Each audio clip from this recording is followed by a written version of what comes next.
Nerdrotic.com.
Hello.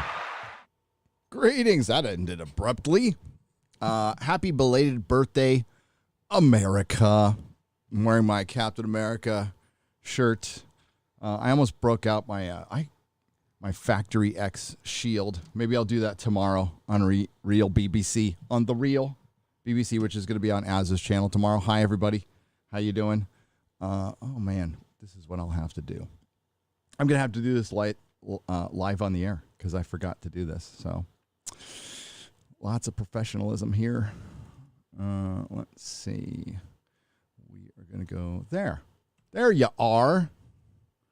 There you are. How's it going, everybody? This is the Nerdrotic Nooner. My name is Gary Beekler. I come to you from nerdrotic.com. Hope everybody had a really swell 4th of July weekend. It's still going on for many of you. Are off this Monday. Many of you have gone back to work. Many of you live in states that have been back to work and never really closed. It's kind of new for us Clownifornians, so you'll have to forgive us. Well, not all of us, no. Just the ones who have a brain, which is, there are some very good Californians. We're just outnumbered, folks. We're outnumbered 1,000 to 1 at this point. So what desecrations happened to our wonderful country over the weekend? There was the typical Twitter nonsense. You should learn the true history of America. Well, I mean, let's learn the true history of every country. Every country, every civilization was built on blood. Doesn't mean, and dead bodies and all that. And it doesn't mean it's okay. It just means we learn from it. And that's the one great thing about our country is we were really moving in the right direction. We weren't there yet. Progress, not perfection. And we're not going to get to that perfection in our lifetimes or our grandchildren's lifetimes. But it doesn't mean you tear everything down if it isn't going fast enough for you. But unfortunately, we're getting outnumbered on that front too. And a lot of that, is thanks to Joe Rogan mentioned this. We played the audio clip on Friday Night Tights a couple of weeks ago where he talked about the entire industry being like-minded in Hollywood. It's a virtual impossibility. It's a virtual impossibility that the entire big tech industry is all like-minded. And now it's melded into our government workforce. Largely, I'm talking outside of politicians, our government workforce, which is all like-minded. It's all bullshit. It's all bullshit and power. And a lot of that has been helped by our propaganda ears in Hollywood. That's not a word, but, if we're making up words like antinormativity, I can make up fucking words too, okay? And Hollywood has become pure propaganda. But I want to start with a little good news. Before we greet everybody, I want to start with a little good news. One of the, and I don't know if this is a word either, wokest shows out there was canceled today. Lovecraft Country is not getting a second season. I know. Tried to watch the first episode, didn't get halfway through, switched it off, race baiting crap. Sure, there's a good story anywhere. Right? There's a good story anywhere. I'm not sensitive to stuff. I am aware of our history and how crappy it's been in places. But it was just there. It was like Watchmen. It was just there for race baiting, and I guess they adapted the whole first book in the first season, and they were going to give a second season a shot, and it was going to be called Lovecraft Country Supremacy, and it didn't get picked up.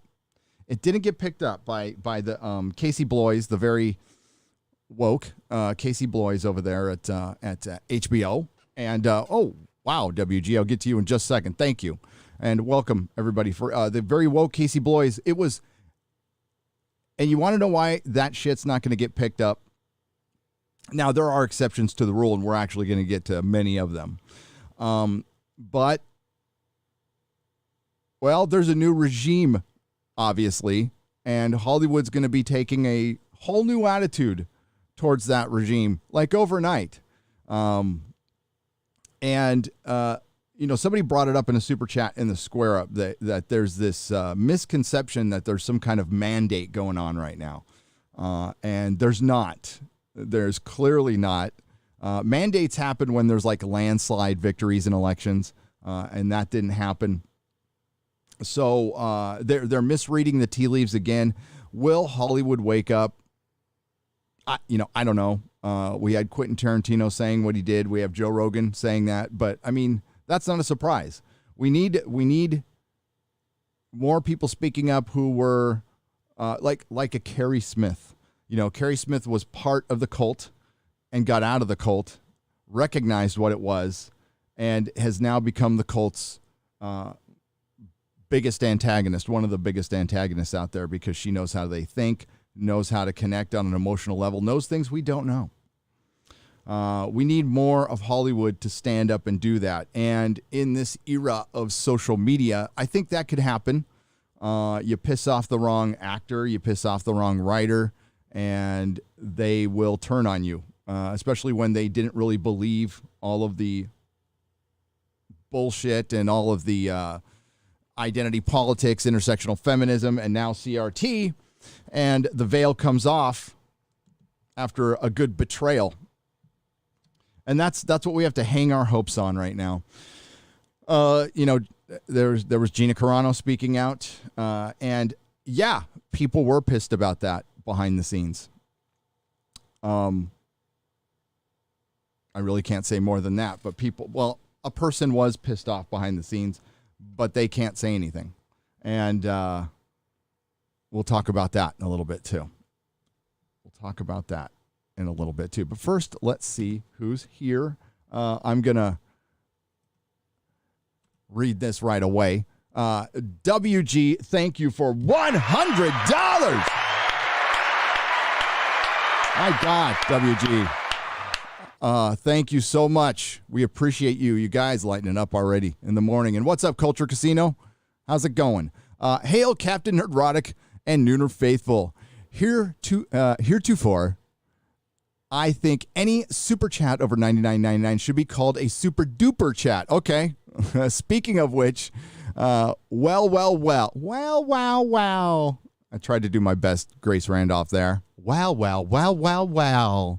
It looks like I'm 1 cent over, so all Bravo Sierra aside, keep up the great work. Thank you for the super duper chat, WG, for $100.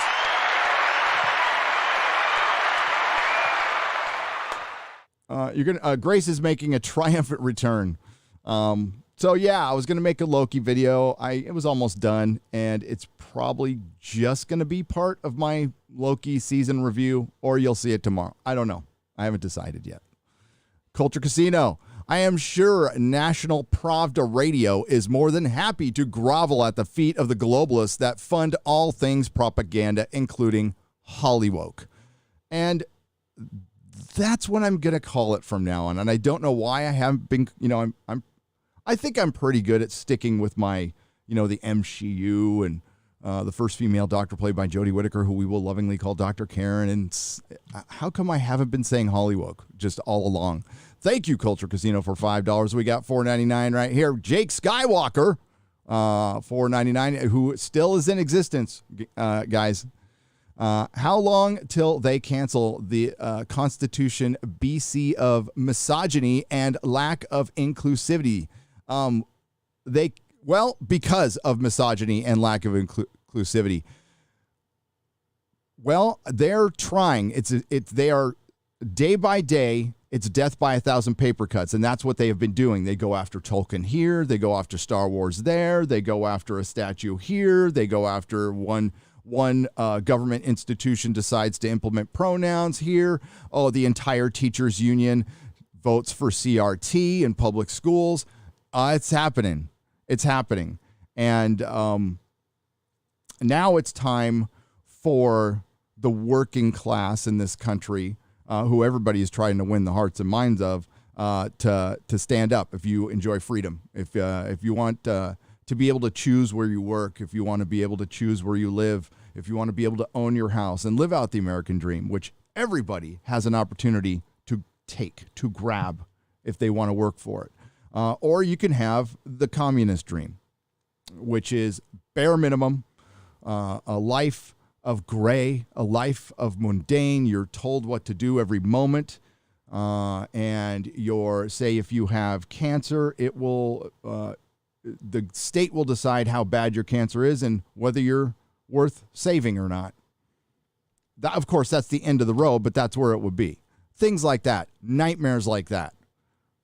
Thank you, Jake Skywalker. Over my dead body, do they cancel the Constitution? Rough Girl, what's up? Oh, my God. Took some time from skydiving to what's up? Yeah, Rough Girl has been around this channel since I had like 30 subscribers, folks. She's a skydiver. She will do something I will never, ever, ever do. Jump out of a perfectly functional plane. I don't like flying, and I definitely don't like, I've risked my life enough. I've actually flatlined a couple times, so I figure I jump out of a plane, my chute's not working or something. I always thought cap motivation to fight was to make the American dream real, not the source of depression. But I am just a South American guy. I guess I have to thank Marvel for clarifying that. Gonzalo Bergali for 150 Uruguayan pesos. Thank you so much. Let's see who's here now. We're going to get to Captain America, and I will respond to that. We're going to get to Captain America. Captain America's dead, folks. Captain America died at the end of Civil War. He got plugged, and he just never came back. That's the way I look at it. They should have kept Bucky as Cap at that point with Brubaker run. That was such a good run. It got really good before it got really bad, folks. Comics in 2005. I mean, it did set the stage for a lot of this shit, but it wasn't bad then.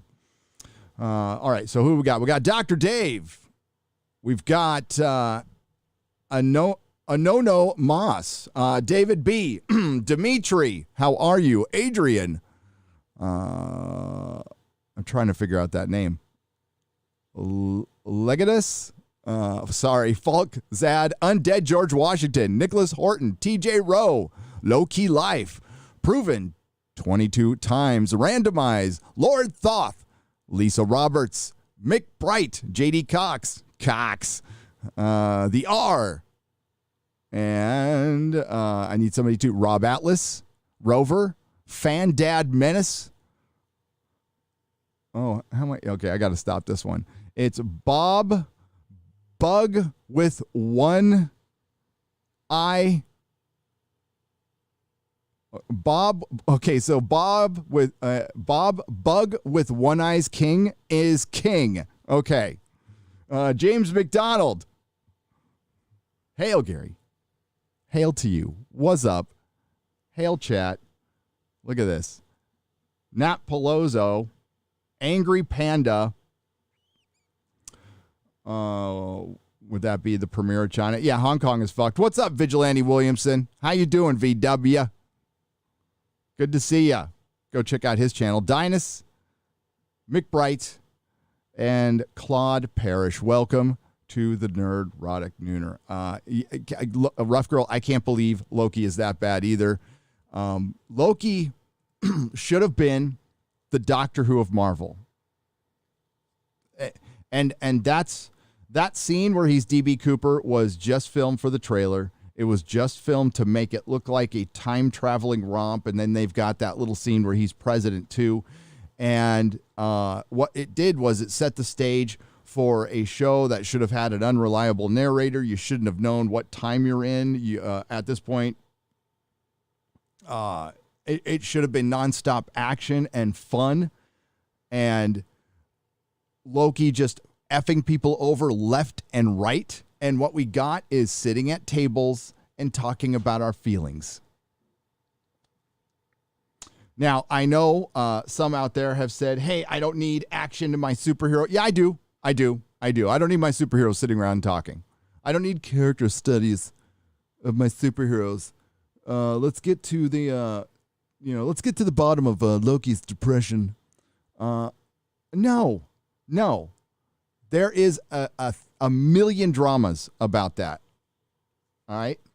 I don't need to see Loki cry constantly. He has been told he's scared. What was it? 3 out of 4 episodes. He was kicked in the balls over and over again. I wonder what they're trying to tell us. I wonder. They bring back Jamie Alexander, Lady Sif, who everybody likes, and fucking waste her on that. Like, that's what they bring her back for, to kick Loki in the balls. You showed us, Marvel. You showed us. You passed the Bechdel test or whatever the hell it's called. And now nobody likes your show. But my God, they're making this shit for each other now. That's all they're doing. They're so they can talk about it. They're going, oh my God, it was so powerful and amazing what you did with Loki. Such a brave turn to hit every freaking notch on the Bechdel test. I mean, who would have thought of that? Oh, I don't know. Probably activist, hack, comedian writers, because that's all they can write about. I unfortunately have gone down the rabbit hole of listening to some Basha K. Ali podcasts, which make NPR sound exciting. She's got a lisp, and she's got this comedy that starts like, I am a feminist, but I still like porkies or something like that. And I guess that's supposed to be funny. So you hear all the feminists going, it's fucking terrible, as Charles Barkley would say. It's fucking terrible. And I listened to like an hour of it, and it's really hard to stay sober after shit like that. I just got to say, I said some serenity prayers, called my sponsor, went to a meeting, cried a little bit, but it's okay. It's safe to cry in meetings. Came back. But Jesus Christ, sorry, Father, but feminist podcasts, how many people are listening to the feminist podcast? Come on. How many people were watching the Tolkien Society, Tolkien and Diversity, which wasn't the easiest thing to find? It was a Zoom meeting. So, China, by the way, folks, don't use Zoom. Do not use Zoom. The Chinese government is spying on you and using all your fucking data if you go on Zoom. Don't use Zoom. I'm not saying this is much better, okay? But it's not Zoom. I mean, okay. So, yeah, they used the Zoom meeting, and they didn't put it on YouTube anywhere. It was 4th of July weekend. I was going to go to the comic store with Junior. Eric K., bless his heart, tried to wake me up early. I was dead asleep after Friday Night Tights. So I went there, and it was over. It was over on the first day, so I'm like, fuck it. So hopefully they'll put it up. They put the 2019 seminar up on YouTube, so if they put it up on YouTube, I'll review it. But I asked around. I talked to John F. Trent. I talked to Lady Gravemaster. None of us caught it, so we're going to catch it later, and we'll let you know. But good news. If a Tolkien and Diversity seminar happens and, if it's held and no one sees it, did it actually happen? No. So there was no danger of anybody actually seeing this of any influence. I doubt anyone from any creative from Amazon Prime was going to spend more than 2 seconds trying to look at this thing. So there's that. But it still exists. It's the Tolkien Society itself betraying and selling out Tolkien, which is a desecration. It is the scouring of Tolkien. The desolation. I'll use Just Some Guys title, The Desolation of Tolkien. Just Some Guy has been on top of, I think, and so does Lady Gravemaster, and I've done my part. This is what we do. We try to bring this garbage to your attention that they don't want you to see. This was all supposed to be to their little group of friends. And they thought they were safe, you know? We need to consistently get this out to the public and talk about it amongst the general public of any side politically, any make, shape, or size. Don't care how you identify. I think the one thing we all have in common is we love freedom, free expression. We generally want to be left alone by our governments and not told what to do. I think that's the vast majority of this entire country. And we want our roads to be fine, but beyond that, like, leave us the fuck alone. And we just want to enjoy our stories, but now it's creeping into everything. So for people who think that this isn't happening still, there are still a few out there. For people who think that, you know, all we do is point this stuff out, we have to. If something good happens, I will report it to you. Something good did happen, and I will report it to you in this live stream. If we get a good television show or movie, I'll tell you. I'll be the first to tell you, and I'll be fucking happy about it. I watched Tomorrow War. It was fun. It's fun in the same way like Independence Day is. It's not as good as Independence Day. Not that Independence Day is good, because it's not. It's fun, but it's not a good movie. This isn't a good movie, but it was fun. If you think about it for 2 seconds, there's not a lot of logic there, but there is kind of a good dad story wrapped up in it, and that's what got me at the end. So I'm like, I didn't regret watching it. It's definitely a straight to streaming movie. I think Chris Pratt can be a leading man, but would be under normal circumstances. He and Henry Cavill would be the biggest stars in Hollywood right now, but they're not because they're white. So, yes, we have to continue to call this stuff out. No, it's not fun all the time. We try to laugh and make fun of it. That's the best we can do. And I do think we can win. I think the tide might be turning a little bit because it's gotten so ridiculous, and Hollywood has become a fucking parody at this point. Hollywood has become a parody at this point. But there's still tons of work to do. Star Wars, Star Trek, Doctor Who. As it stands right now, forget everything you've heard. Only go off of what you have seen. What you have seen. The actions of the company and what you have seen. Forget everything out. Clear it out of your mind. What shape are these fucking franchises in? Well, Doctor Who has a horrible season 13 coming up. That's going to double down on the Timeless Children. As it stands right now, the second to last episode we saw was The Last Jedi of Doctor Who. No hope of this thing turning around anytime soon. Star Trek. Kurtzman has had Star Trek for 5 years now, almost 4 or 5 years, whatever. Hasn't managed a single good episode. I could say they might have managed a moment of Star Trek, but it was brief. Not turning around anytime soon. Star Wars, what do you got? A Bad Batch cartoon, which is a derivative of Clone Wars, which is going to play great to hardcore Star Wars fans, and normies are not going to give a shit about it. Your most successful show is essentially on hiatus because you fired one of its biggest stars that you were going to put in another show, possibly pissing off your creator, and it might be a completely different, it probably will be a completely different show when it returns in 2 years or a year and, we'll say a year and some change now. Hasn't gone in front of cameras yet. Long way off. That's a long way off. And the most promising thing you have is a collection of anime shorts. So you went from, oh my God, Han, Luke, and Leia are going to be back in a fucking movie to, we got some anime shorts, and since they're not being made by Americans, it might not be woke. That's what your franchise is.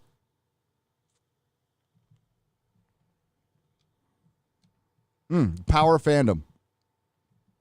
Power of fandom. We will go to Captain America. Let me get these right here. Mexican Iron Man. Hail, my great brother from another geek mother. Gary is truly the Captain America of our favorite fandom, stories, and franchises. Go fight. Win, bro. Hail.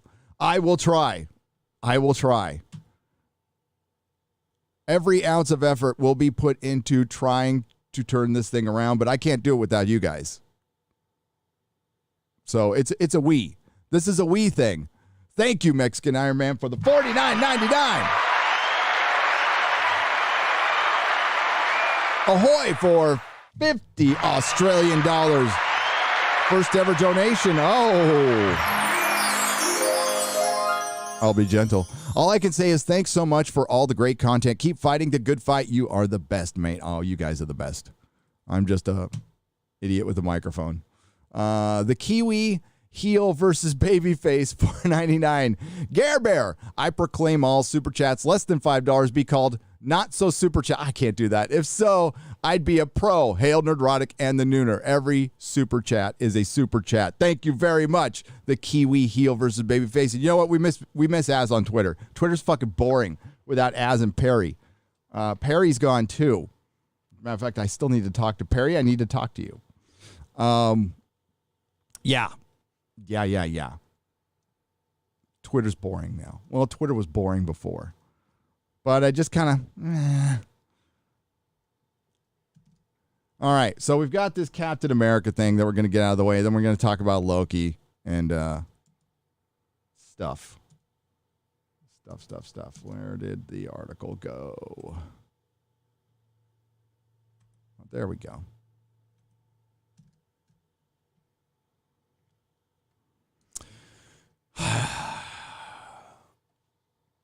Now, I put up a video up on Twitter on Saturday. I went to Southern California Comics, which is owned by my good friend Jamie Newbold. And we bought a stack of Bronze Age, which is right to the left of me, right down there, which I'm going to bag and board on Real BBC tomorrow. Some freaking goodies in there that Junior picked out. And, got a decent price on them. And, that normally would have been my money spent on new comics. So I bought new comics regularly since I was 5, right? Since I bought my first comic at a 7-Eleven on San Marcos Boulevard for still only 25 cents. Marvel Team Up 42, Spider-Man, and The Vision. And Wanda was in it too, the Scarlet Witch. And then the love affair started. It was the perfect medium, and started collecting comics probably around 8. Bought them regularly. My mom got me to do chores and everything because she would just dangle, if you don't do that, we're not going to the comic shop. That she dangled that over me all the time. So I was very well disciplined when it came to going to the comic shop. Professor X's Comics in Oceanside on Highway 101, and then the Coronet Newsstand. So those were the two places I shopped. Coronet Newsstand is where I bought the Teen Titans X-Men crossover off the shelf. It's where I bought the Death of Captain Marvel off the shelf.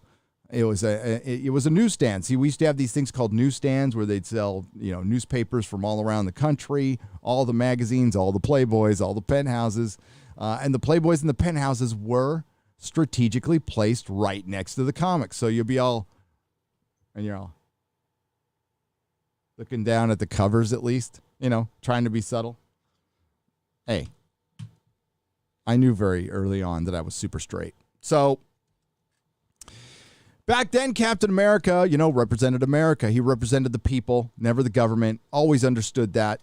He represented what was best about this country. And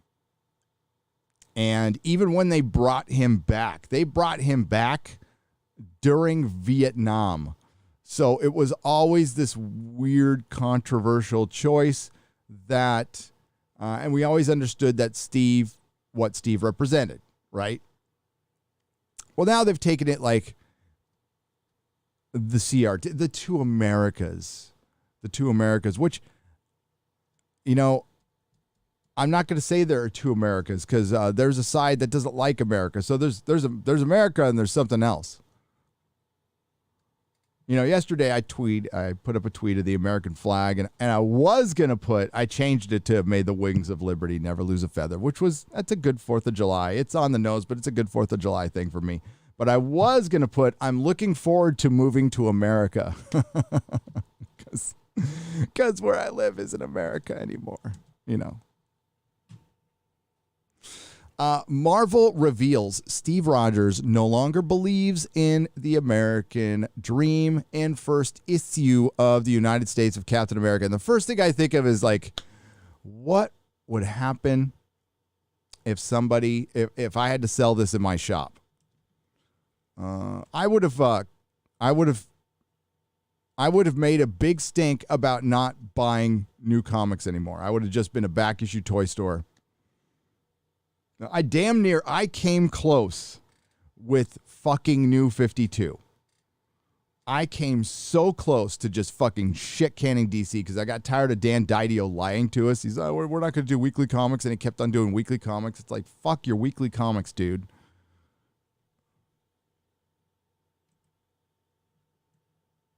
Yeah, let's get the chat representation in there. There we go.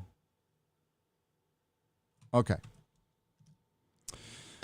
Par for the course for oh my God, Spencer, thank you for not repeating the headline. Well, you kind of did, but you did it in a different way, so that's good. Par for the course for contemporary Marvel writing. The premiere issue of the publisher's Star Spangled Summer crossover, The United States of Captain America, has revealed that the original super soldier himself, Steve Rogers, no longer believes in the concept of the American dream. Go fuck yourself, Marvel. See, that's a damn good picture right there. Even with Black Captain America, which I like Sam. If that was the Falcon, that'd be cool. I like Sam as a character. And like I said, when I was reading Captain America, it was Captain America and Falcon. I thought they were just always together. So when Falcon left, I was like, whoa, why? That's his Robin. Like that's, but it was more than Robin, you know? And yeah, I was not happy. I thought they should have always been together. I like that Bucky. That Bucky story was good. Released on June 30th, the first issue of the Christopher Cantwell written and Dale Eaglesham illustrated miniseries opens literally the first page of the story with a solemn Rogers staring out of his Brooklyn apartment and looking back on the past career as the Star-Spangled Banner. Or as a Star-Spangled Avenger, beginning with a memory of now iconic line, beginning with the memory of the now iconic line, "I'm loyal to nothing except the dream," uttered in an admonishment of a warmongering U.S. military general during an investigation into the origins of jingoistic supervillain Nuke. Daredevil Volume 1, 233. Rogers finds himself in disbelief at how I actually said that once. And there it is. Right there. I'm loyal to nothing, General, except the dream.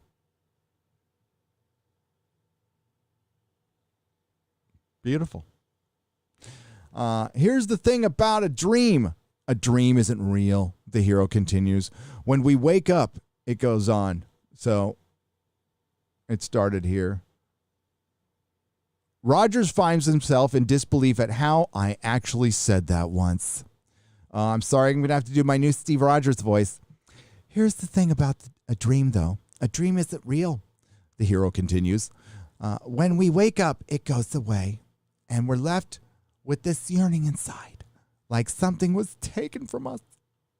Rogers then asserts, at least that's one kind of dream, before mulling on, lately, spending my days in this country as the years march by, I'm starting to think America actually has two dreams and one lie. There's a lot of lies, Captain Rogers. There is a lot of lies. There isn't just one lie. There's 1,000 every fucking day. And if storytelling was really balanced, which it's not, this is proof it's not, one of the biggest concerns of, say, the classic liberal, we'll say, would have been corporate empowerment, corporate oppression, fascism, shall we say, corporate influence in America, and how it's fewer corporations that have all the money and are writing the narrative as we speak. And look who's trying to break it. Look who's going up against that. Fucking Republicans, for the most part. Not the rhinos. Sorry, rhinos and they're all the same. I'm not a fan of the rhinos.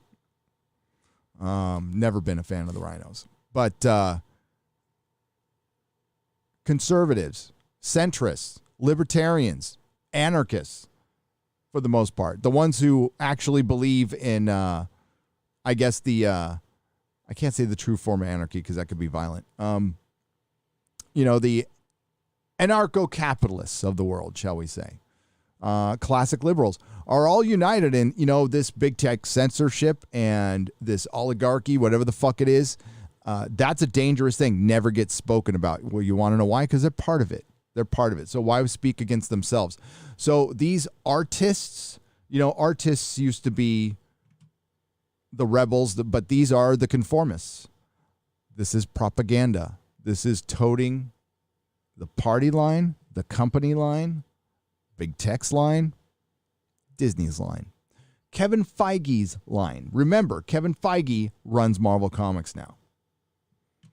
Rogers then explains the first American dream is the one that isn't real. It's the one some people expect to just be handed to them and then get angry when it disappears, when the truth is it never really existed in the first place. I don't think anybody expects it to be handed to them. I don't know what the fuck that guy's talking about. Continuing, Rogers then describes how Germans have the neat word Fernweh. I can't say it. It means a longing for nostalgic, a place you've never been or a place that might have not existed at all. We have a word for it. We have a word for it here in the States. Americana. Go fuck yourself, Marvel. Go fuck yourself. I see the American dream happening every fucking day, you ungrateful piece of shit. This isn't Captain America. He died. This is Nazi Cap.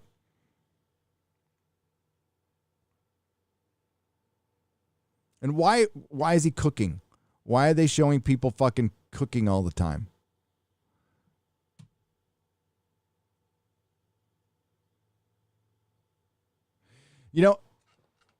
This was probably written on a few $1,000 computer. The story was exchanged on two phones that cost probably $1,000 a piece. This is pretend. This is make-believe. This comic is losing money for the company. To sell, they would have to sell hundreds of thousands of copies of this book for it to be profitable for the company. They're just making this to set the stage for the MCU and to maintain copyright and intellectual property rights. That's the only reason this is written. It's literally it's not worth the paper it's fucking written on. Thousands of dollars was spent on something that most everyone's not going to read. And if Bounding into Comics and others didn't bring it to our attention, nobody would have fucking noticed it. what, 100, maybe 80, no, maybe 50,000 people in the country are going to read this book. Maybe 60.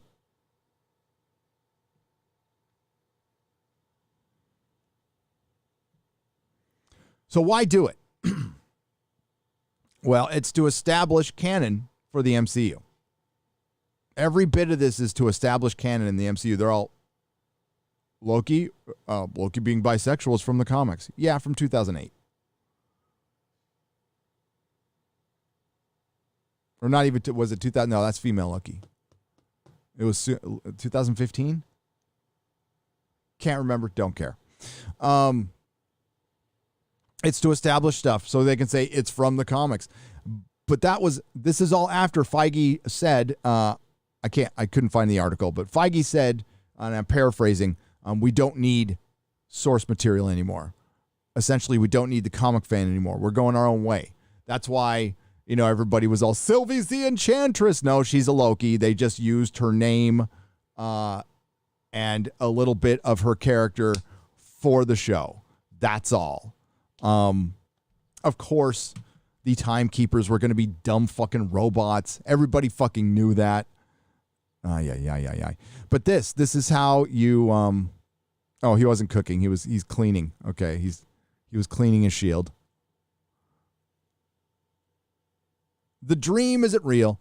Taking a sponge to his dirty shield in an effort to clean it up before it's potentially given to the Smithsonian to be put on display, and yet another trite attempt to force some sort of synergy between the comic books and the Marvel Cinematic Universe. Rogers goes on to note that this is the white picket fence fallacy that if we're not careful, becomes nationalism and jingoism. Oh, go fuck yourself. Okay, so what you're saying is a black family, a Latino family can't have a white picket fence. They can't have a fucking nice house and a business. Is that what you're saying? You're saying they're not capable of that is only for white people? That American dream is only for white people? You're a fucking racist piece of shit. The words of the Constitution, the sentiments of our forefathers rise above the humanity, the very fallible humanity of these men.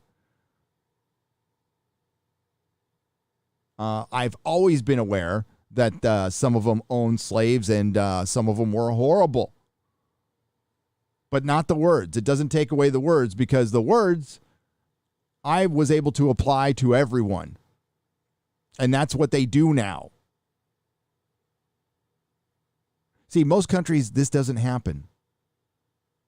Most countries fall into decay, dictatorship.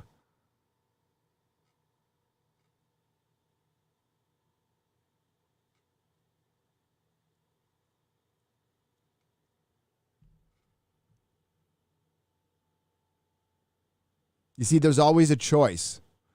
This is mentioned by Tyrion Lannister in The Winds of Winter when he's talking about bondage and slavery. He says, ultimately, there is a choice. You could choose slavery or death. Every slave has a choice. It's just not an easy one. That's why there's so many slaves. I'm paraphrasing what he said, but that's real. So people want comfort. People don't want confrontation. People get scared. That's how governments take over. And when we have this bullshit, we have Captain America. Okay, not fucking, the Green Arrow saying this. Yeah, that's in character. That's absolutely in character. Captain America? He's way more nuanced than that. He understands that there's injustice in the world, but shit. In San Francisco, on my street, we were the only white family.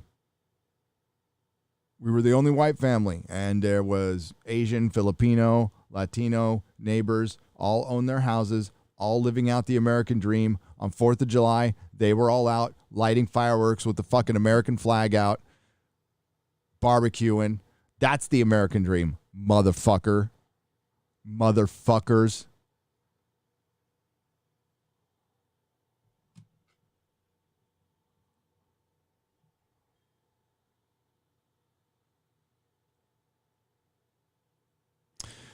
We're our best when we keep no one out. A good dream is shared radically. Okay, Captain America would not say shared and then repeat it. Shared radically. Shared with everyone. Shared radically is a girl would say that. Sorry, ladies, but a girl would say that. No man would say that. Shared radically. We get the point. Shared. Shared with everyone. A good dream is shared radically and shared with everyone. When something isn't shared, it can become the American lie. Okay, a dream, you just said it yourself, is something that doesn't really exist. It dissipates when you wake up. That's why there's terms like dreamers, because they don't want to call them what they are. They're immigrants. There are people fleeing a horrible fucking country to come here for a better life. The problem is we have systems and rules in check that they need to abide to. And if they're not willing to abide the systems and rules to come into the country, how do we know they're going to abide to the rules of our country? Plus, there's this little thing called a pandemic going on. And that's part of the reason you have borders and do all this stuff. Certainly, better minds than me can figure out a way to, I don't know, process it better, a little faster, but we disrespect everybody who followed the rules and all that shit, in which there's a lot of people. It's a very complex issue that calling people dreamers and just saying, let's go, everybody, that's not going to solve it. That's not going to solve it. And no, the optics aren't good. People are going to get hurt. Well, you know, we're not the world's police. We're not the world's hospital. We're not the world's daycare, although, yeah, we are.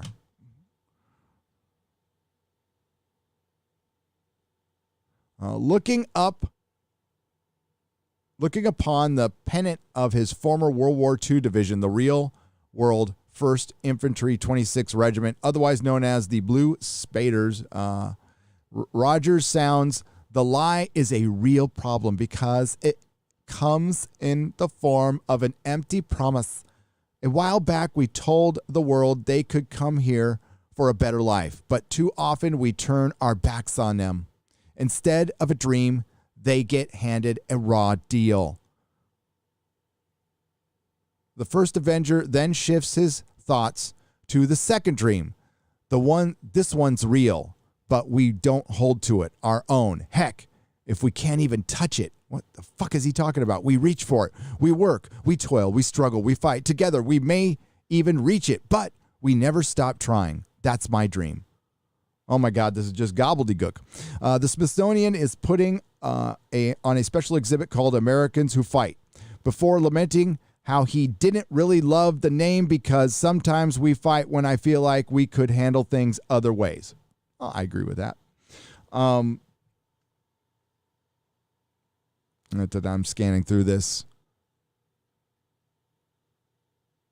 I find myself too often stripped of what I am supposed to stand for.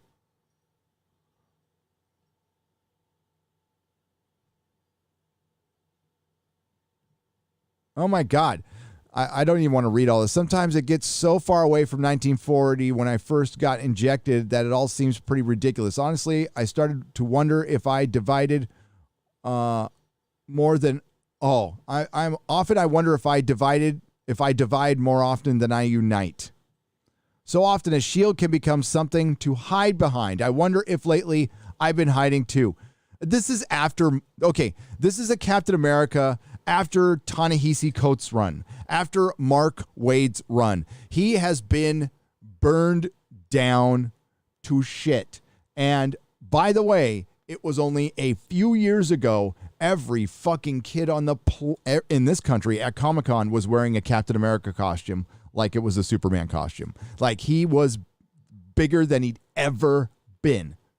bigger than he ever been. And what do they do? What do these fucking companies do? Every single fucking time it goes to their head, they think, oh, they're here because of us now. Not because of Jack Kirby and all the people who came before, who created Captain America and built up this beautiful character over years. They're here because of me, Kevin Feige, and my bald Brie Larson loving ass. I know what to do now, and they just deconstruct it and destroy it. Then they go, what happened? Well, the fans are racist. If it wasn't for all the racist fans...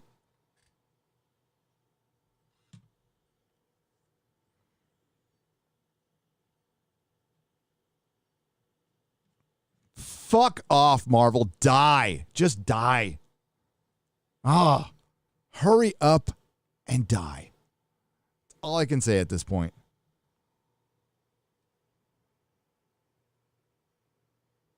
I was called a Marvel zombie. I was one of the few store runners, shop runners in California who was a Marvel guy. Most of them were DC guys. For pretty good reason, which I'll explain in just a moment. But I was a Marvel guy. Always a Marvel guy. Always giving DC guys shit. Now, I like DC too. I read just as much DC as I did Marvel, but I just chose the Marvel side because it was fun arguing with DC fans, because DC fans can be, they irrationally love their stuff. They're like Raider fans. You know, they'll know it sucks. They'll say it sucks, but if you say it sucks, anybody who called out the Snyder Cut, man, that was just a taste of what DC fans are. They're fucking crazy, but we love them.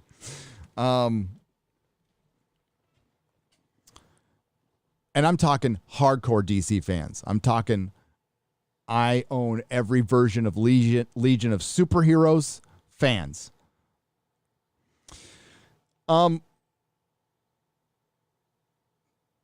was always better. Marvel was always grounded. It had it was the world outside your window. It had more relatable characters. But honestly, it had, for me, better visuals. I'm a visual guy. So Spider-Man has the best costume ever.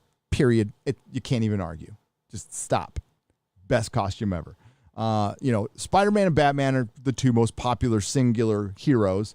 It's a coin flip on, I think Spider-Man's probably more popular worldwide. Here in America, I think it goes back and forth between Batman and Spider-Man. But not lately. Spider-Man's been pretty terrible lately. Batman's been pretty terrible lately in the comics. And when that's their foundation, and when that's been poisoned, it just creeps and crawls its way up and destroys the character completely. And now they're just mantles to be passed around to, once Hollywood gets tired of black people, they're going to go to Asian people. Once they're tired of Asians, they're going to go to the Latinos. And once they're tired of them, they'll, go on to something else. Hollywood is a simpleton child that can only pay attention to one or two things at a time. And that's why they're having a little trouble with they're working through their intersectional feminism phase, and they're moving into their critical race theory phase. But I never thought I'd get this bad. I saw this shit creeping into the comics right essentially when I took over the store, and I read some Greg Rucka and listened to Greg Rucka, Greg Rucka is like one of the most overrated fucking writers ever. Like, they treated that guy like he was Frank fucking Miller.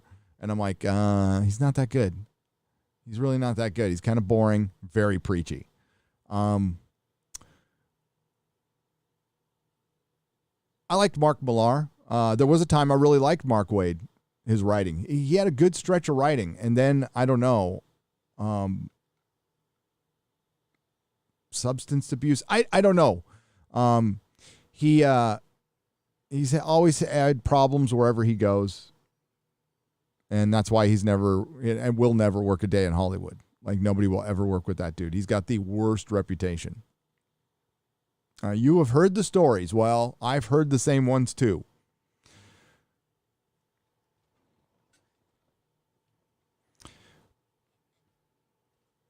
But I never thought I'd want Marvel to just die.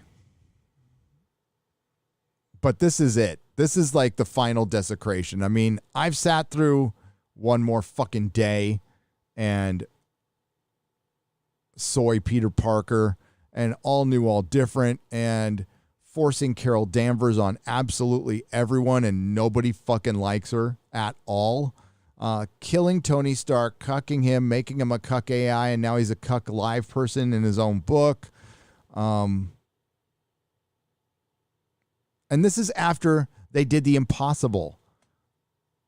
Like, I knew who Captain America and Iron Man were. I knew how great they were my entire life. And it perplexed me. I'm like, I don't know how nobody knows who Iron Man and Captain America are.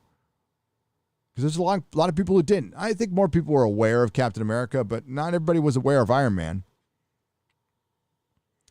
Then they became like, and Thor, and fucking Thor. And they make them household names, super characters, outside of owning Spider-Man and the Hulk, which pretty much, and the fucking X-Men, which we haven't even seen, and the Fantastic Four. And you know what? The party's over.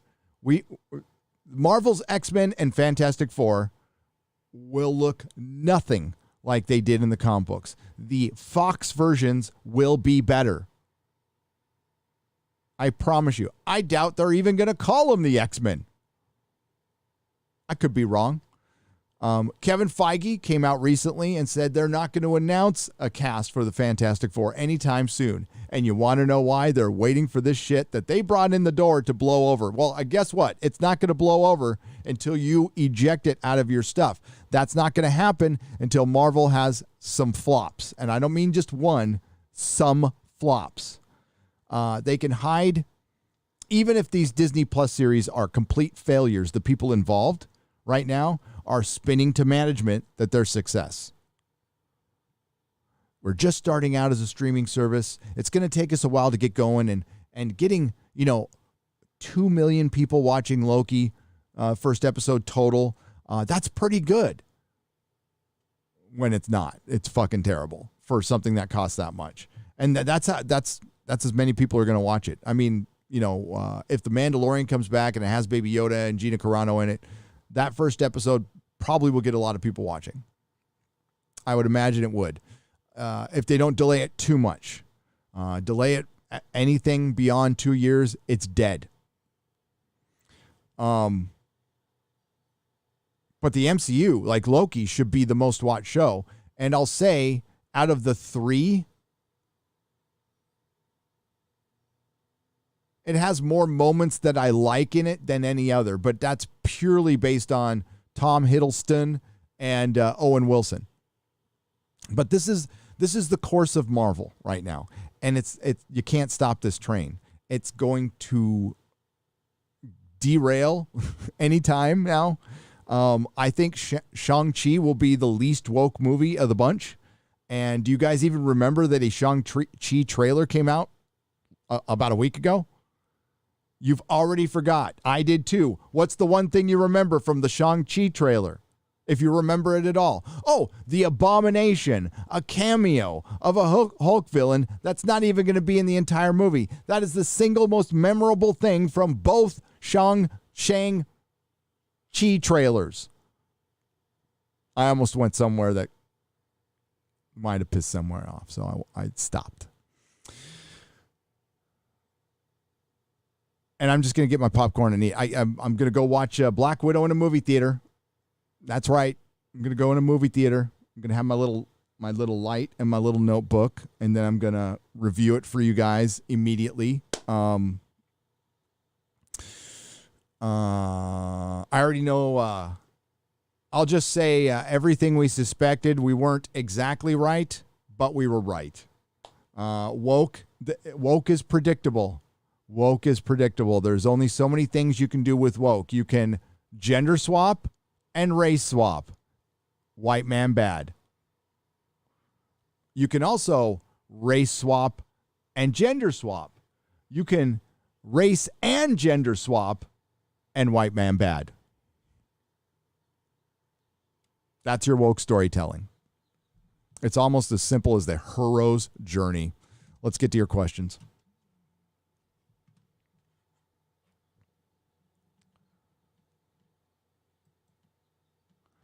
Yeah, and I can hear you guys. I can hear you guys. It's like, when is somebody going to figure out that if we just make some entertainment, we don't have to, we're like, with no politics in it whatsoever. But they can't. They can't. And no, it's not that they can and they're just unwilling. No, now they can't. Now we're at they can't do it, because if they could, they would. This is a cult. They drank the Kool-Aid. They've gargled it. They've ingested it. They swam in pools of the nasty, jizz-like Kool-Aid of Hollywood. And they can't change now. Can't change course. A lot of them, we're going to need a new crop of creatives. That's probably what's going to come in. I agree with Quentin Tarantino. I think there'll be a new independent movement, but it's going to be an independent movement through the distribution of Hollywood. Script Doctor brought this up on a live stream. I can't remember which live stream. I just try to credit people's ideas when I hear them. I don't try to repeat them and then take credit for them for myself, which a lot of people do on this platform. Okay. By the way, if you want to know what like really irritates me, is taking credit for other people's work. Shit irritates me. Okay. So Script Doctor mentioned in a live stream, which I can't remember, or I would tell you the live stream, that one of the biggest problems with independent television and film is distribution. And it's also one of the biggest problems with independent comic books, quite frankly. And the comic book industry. The comic book industry was propped up by Diamond. Period. Diamond didn't have competition because nobody wanted to compete with it. And the owner of Diamond was a big comic book collector. So he made a lot of money. He was able to fill his collection coffers and distribute comics and have a lot of power. A former mailman. That's American dream shit, by the way. And I support that. But when shit went down, instead of getting together, making hard choices for the good of the industry, everybody, and that distribution weakness was exposed. Same thing for independents. The means of distribution are all owned essentially by the corporations. So there's no way around it. So you'll have to distribute things yourself, promote things yourself. And quite frankly, that means coming to YouTube or going to Instagram. And that means you have to become influencer. Ugh. And that has to be part of your thing. Well, you can't just go out and go, I'm going to be an influencer today. Today, I'm going to be an influencer. By the way, I am not an influencer. I hate that fucking word. And I won't use it again. But you can't, it's like going out and to make a viral video. You can't. It either happens or it doesn't. You know, shit goes viral. Or it doesn't. So that's the uphill battle. Doesn't mean you don't try. Doesn't mean we shouldn't. We need to be creating an alternative. And I think if you're out there and you want to be creative, absolutely be creative. It's good for the soul. It's good for the soul to be creative. So even if you're making something for yourself, do it. Make that your hobby. There's nothing wrong with that. Make your own comic, write your own novel. Doesn't matter at all if nobody ever reads it. You completed a novel. You can say, I wrote a novel. I don't know if I'd go so far as to say you're a writer, but you wrote a novel.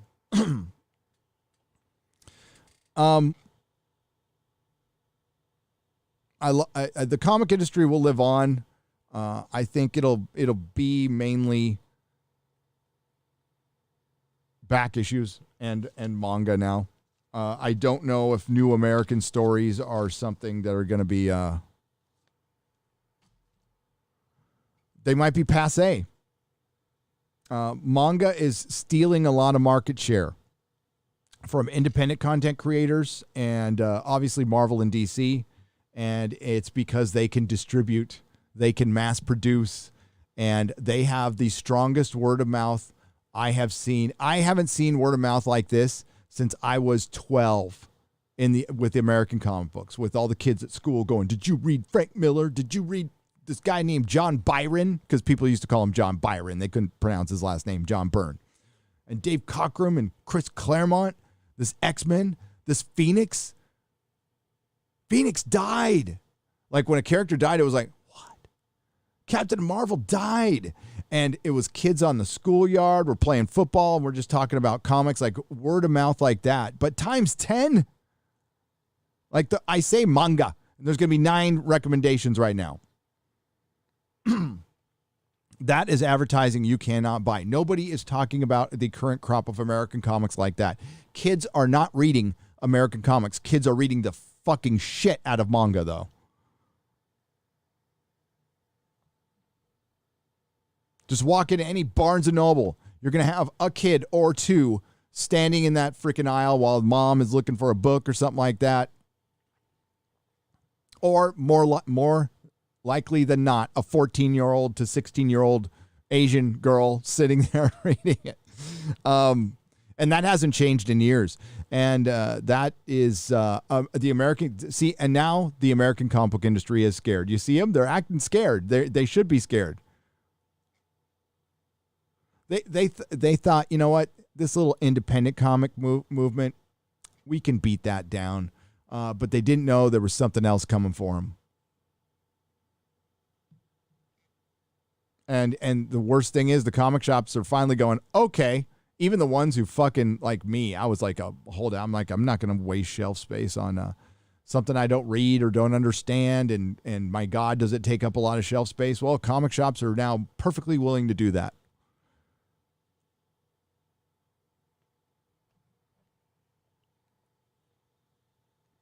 So for all intents and purposes, it's over, you know, and then this is what they come out with.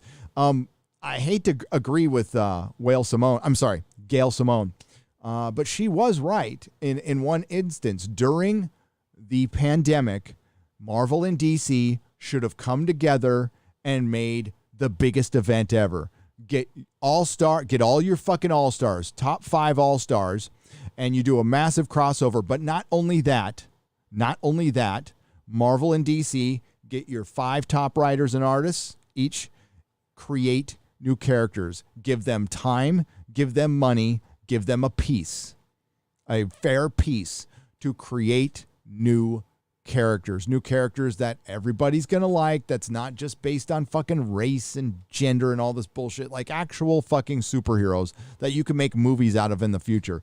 You can still do it. It's still possible. The new crop of creators isn't going to give their, and I don't blame them for, because they don't get paid shit. I wouldn't give my ideas to fucking Marvel and DC. Fuck no. Are you kidding me?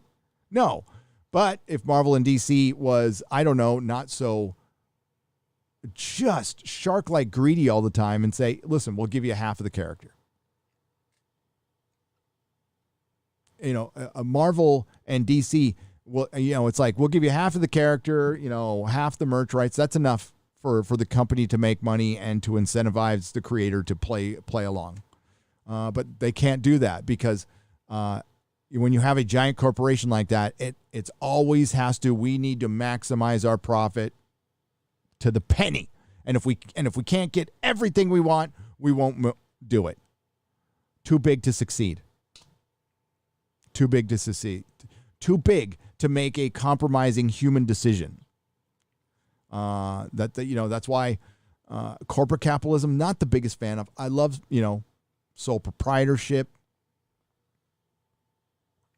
where you can talk to the owner.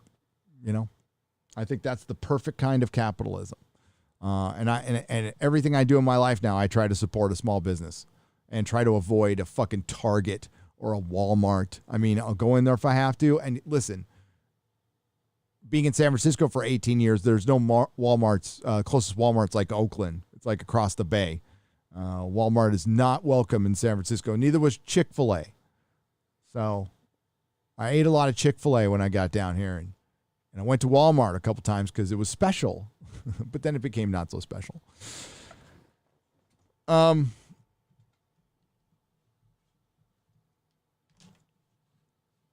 Marvel is, we got the wrong mouse. Here we go.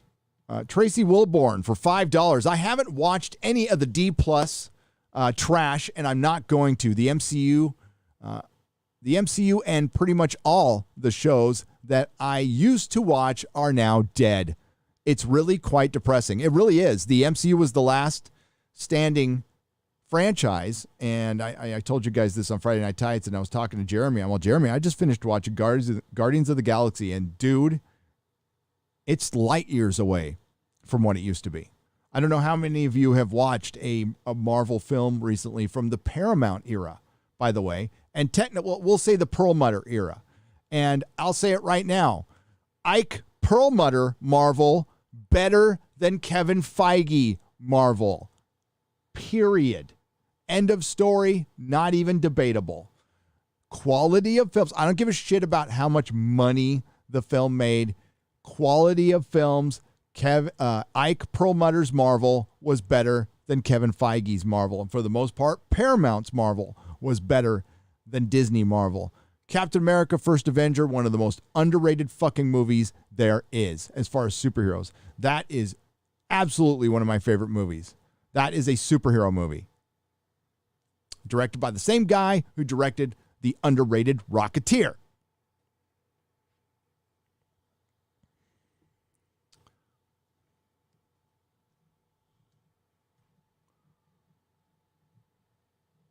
Sorry for the long pause there. I was looking for my mouse. Jamie Fox, thank you for the $5 donation. Stephen, I appreciate that. Stephen T for £5. Hail, Gary. Here is a $5 I made with altcoins. Peace. Hey, thanks. What's an altcoin? Is that like some Dogecoin? Is that like some cryptocurrency? I'm such a boomer when it comes to crypto. Somebody's going to have to explain cryptocurrency to me. Maybe my oldest son can do it. The Invisible Man for $2. I mourn the idea of MCU, X-Men, and Fantastic Four. What could have been? Oh, greatness. Greatness. I mean, Disney, you could cast an all-white Fantastic Four. And you know who would bitch? The Mary Sue? Maybe Bleeding Cool? Essentially, no one. No one.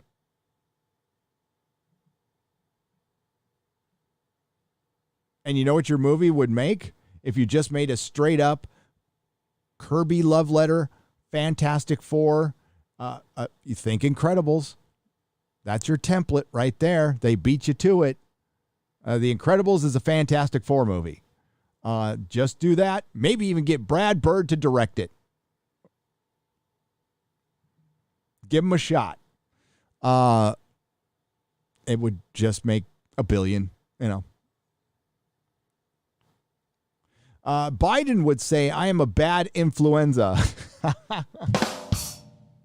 Stetson's going for £2. Barack Obama, Barack Ojama.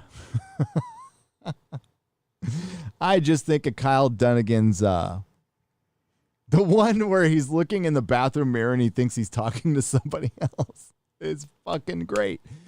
But the BLT is writing over the murder of Pink Floyd.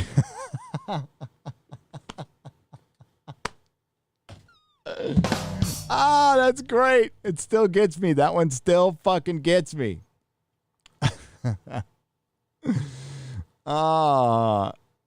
Nuno dos Santos for €5. I dream of a day some billionaire will say, I'll make my own Hollywood with blackjack and hookers. God dang it.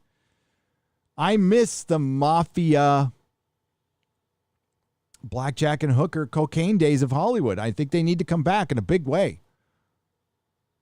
I think somebody just needs to back up a big fucking truck full of cocaine to Jerry Bruckheimer and Michael Bay and let them make movies until they die. I don't know.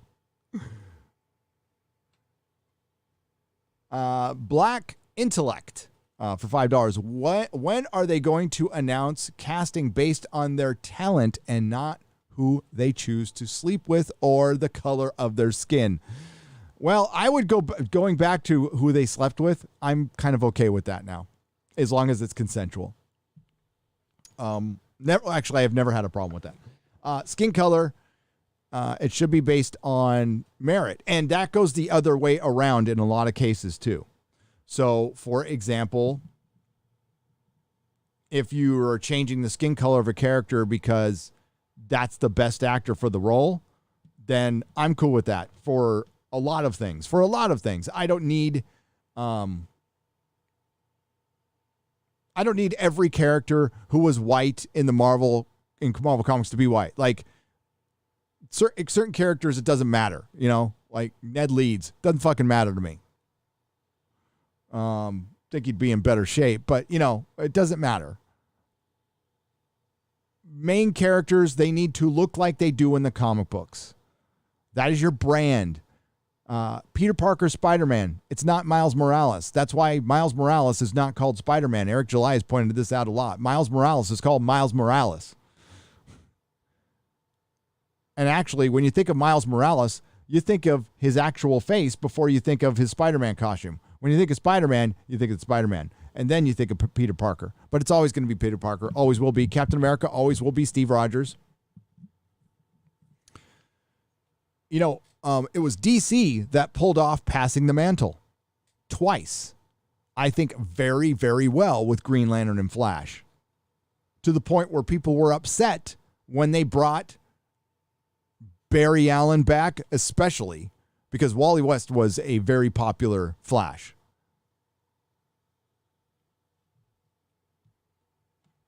And Kyle Rayner was a very popular Green Lantern. Like, they could have kept it. It would have been fine. And to some extent, Bucky was a pretty damn popular Cap.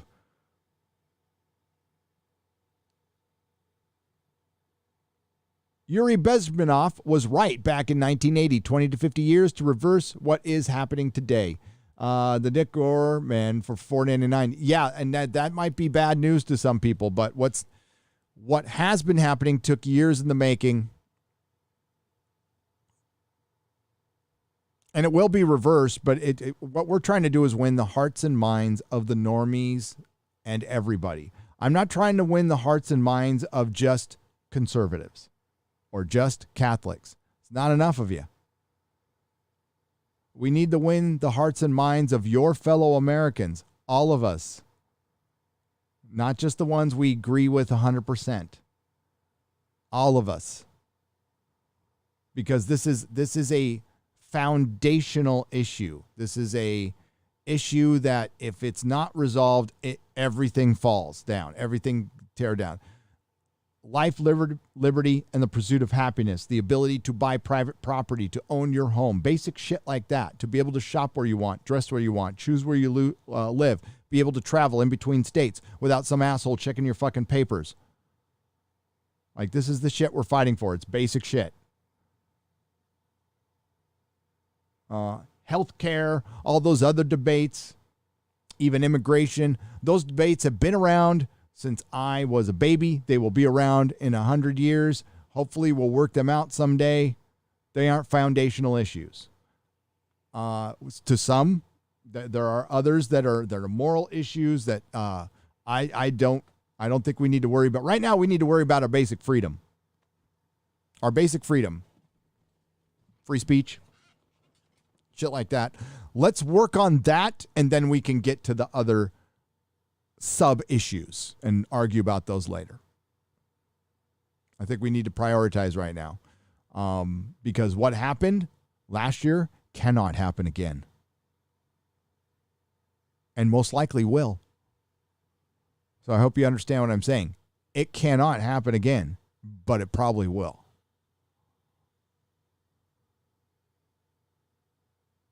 It could have stopped at any time, by the way. It could have stopped at any freaking time.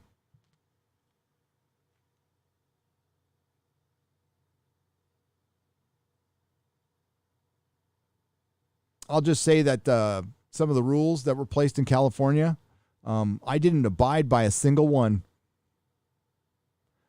Now, there was places I was kept out of because they were closed, but I didn't abide by, when it came to lockdowns and curfews and all that shit. I went out whenever the fuck I wanted to. Ram Bam 3000 for £5. Captain America literally used to be my favorite superhero. And you're a Brit because you spelled favorite with the, you and your U's, your favorite superhero. You and your proper English. An unusual thing for an Englishman to say, not anymore. Yeah. You know what? Hey, you know who one of my favorite characters was? Union Jack, because his costume was fucking badass. Wait, hang on. Talk about instant gratification. I got my Invaders books right here. That's Supervillain Team Up. Where are the Invaders? Tales of Suspense. Oh, it's a big stack. It's a big stack. There's that. Hell yeah. Look at that fuchsia.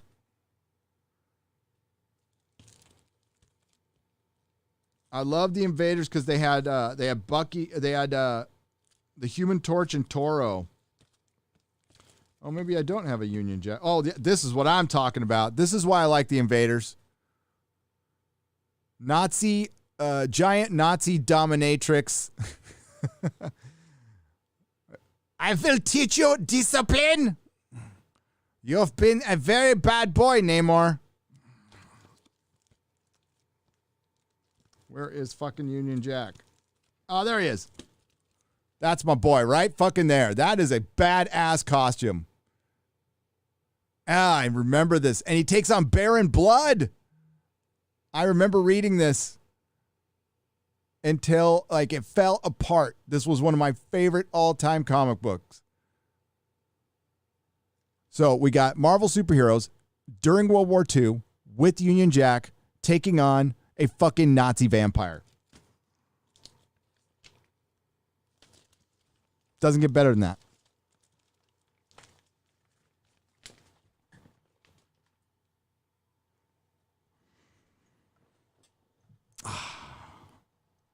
Better days. So yeah, the future is the past right now, folks. Just buy back issues, get your manga and your anime. There will be 50 guys in this chat. If you're like, what should I start with on manga? There will be 90 people telling you where to start, and you're just going to have to decide for yourself. But there are some classics out there, and there's a lot of good stuff. I've never been the biggest fan because I don't like the art style very much. I'm a American comic snob, but I'm open to it now. I grew up on the 90s comics and was always told I grew up during the worst era of comics. I hope they enjoy eating crow now. Iron Buddha 80 for $5. I remember hearing that myself and thinking it was nuts. Absolutely nuts. I'm like, no, it's just different. The late 90s weren't very good for Marvel or DC, but the early 90s were fucking great. Are you kidding me? You know what Image problem was? Image was never going to succeed, but it could have been bigger than Marvel and DC for a little while, and it could have been a real competition for those two. If they had a serious business, if they had just put Todd in charge of everything, maybe. They needed one strong voice. They were too fragmented and too flaky. Jim Lee is incredibly flaky when it comes to his art. So was Rob Liefeld. They didn't finish shit. But dude, I was looking forward to Image books as much as I was to Marvel. Like fucking Pitt. Dale Keown's Pitt was fucking great. The Max, loved it. Loved Spawn. Wildcats. I always thought that was the dumbest fucking name. Wildcats. Let's go, Wildcats. Let's go fight for justice, Wildcats. Fucking dumb name. Jim Lee reminded me of Steve Vai, right? Steve Vai, technically a great guitar player, couldn't write a song to save his life. Jim Lee's the same thing. Don't let Jim Lee write the story. Let someone else write the story. Let him draw it. He's good. But don't let him come up with any like ideas, because they'll be Wildcats. Hey, fellow comic shop owners, there's probably two of you out there. We still waiting for Wildcats #2, Grant Morrison and Jim Lee. Yeah, I am too. I remember buying the first copy, and it sold a lot. People were very excited about it. And then we never fucking heard about it again. And now this guy's in charge of DC. Remember All-Star Superman and Batman? Written by Frank Miller, drawn by Jim Lee. And I think we got the 12th issue, 2 years after the series started? Yeah, he's running fucking DC now. This isn't the voice of a character. This is the work of a writer who wants his political ideas to be heard, but nobody's willing to pay for them, so he shoehorns them into comics, says Techno Babbler for $10. You're right, and this is how this writer goes home and justifies what he does in his mind because he has so much white guilt about the country that he fucking hates. And he can't go home and be grateful. Instead of going home and going, I fucking write Captain America. I mean, this is a fucking dream come true. This is what I have been working for my entire life. This is my American dream. I wanted to draw and write comic books, and now I'm writing Captain fucking America. And what does the guy do with it? He shits on the character, shits on himself. Marvel shits the bed. And all it is ingratitude. One thing about Steve Rogers is he always found the light in the darkness, no matter what. He got discouraged at times, but he always ultimately believed in the good in this country, and the good would always win. Again, there was moments of doubt, but when it came to individuals, he believed in people a lot. That's why he was the best of the. He was essentially the Superman kind of Marvel. Superman is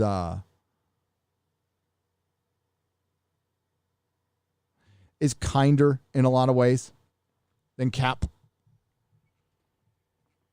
More understanding. Cap can get discouraged, but yeah, that's not the voice of Cap. That's the voice of the writer. You're absolutely right. And he blows his fucking opportunity to write Captain America on the fucking 4th of July by shitting all over America.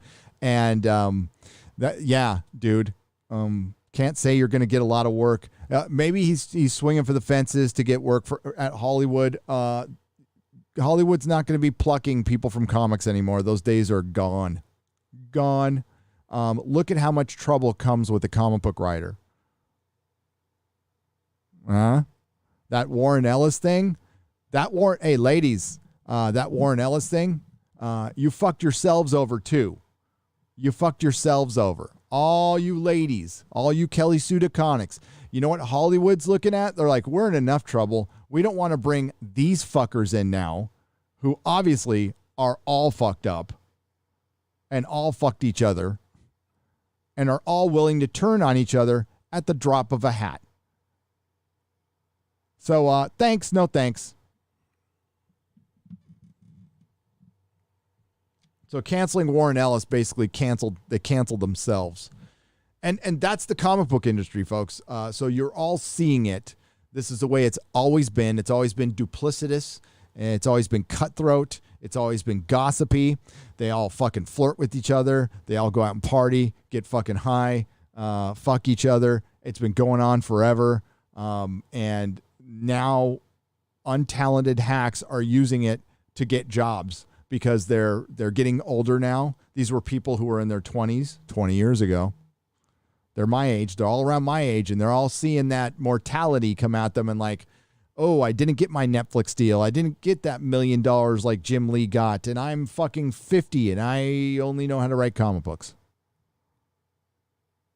Yeah. Scary. And they see Jerry Conway, and they go, ooh, I don't want to be that. Too late. Too fucking late.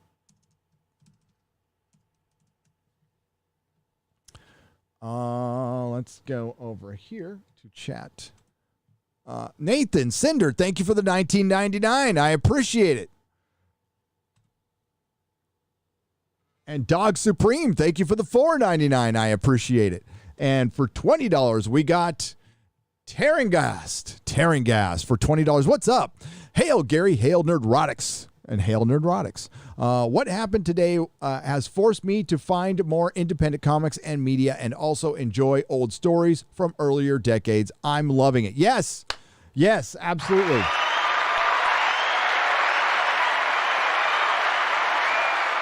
Now, I paid, I got a discount, but I paid a lot for this, and I already have it, but this is my son's, right? So this is going to be son's, but yeah, it was $180. $180. Never thought Invaders #1 would be that much. But then I got, giant size Invaders #1 for, it's $15. It says 20, but I got it for $15. And I got, here we go. Supervillain Team Up #15 for the price of essentially 2 modern comic books now. No problem. I'm going to enjoy it more. $8. So outside of the keys, they're all pretty affordable. And at every time you go to a comic shop and you get a stack, ask for a discount. For one, they're not going to give you a discount. Ask for one. Go, how much are you going to give me off? And negotiate a little bit. And the owner wants to make the sale. The owner will work with you. So you'll save. Sometimes you can save 25%. Sometimes if you buy enough, you could save 50%. But don't forget to ask.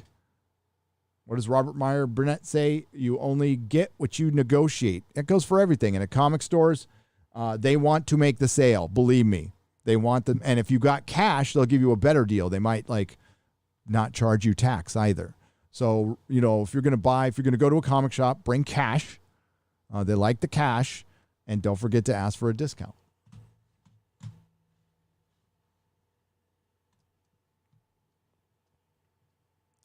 We're going to go to the donation side, and then we're going to talk about a little bit of Star Trek, I guess. We'll get there.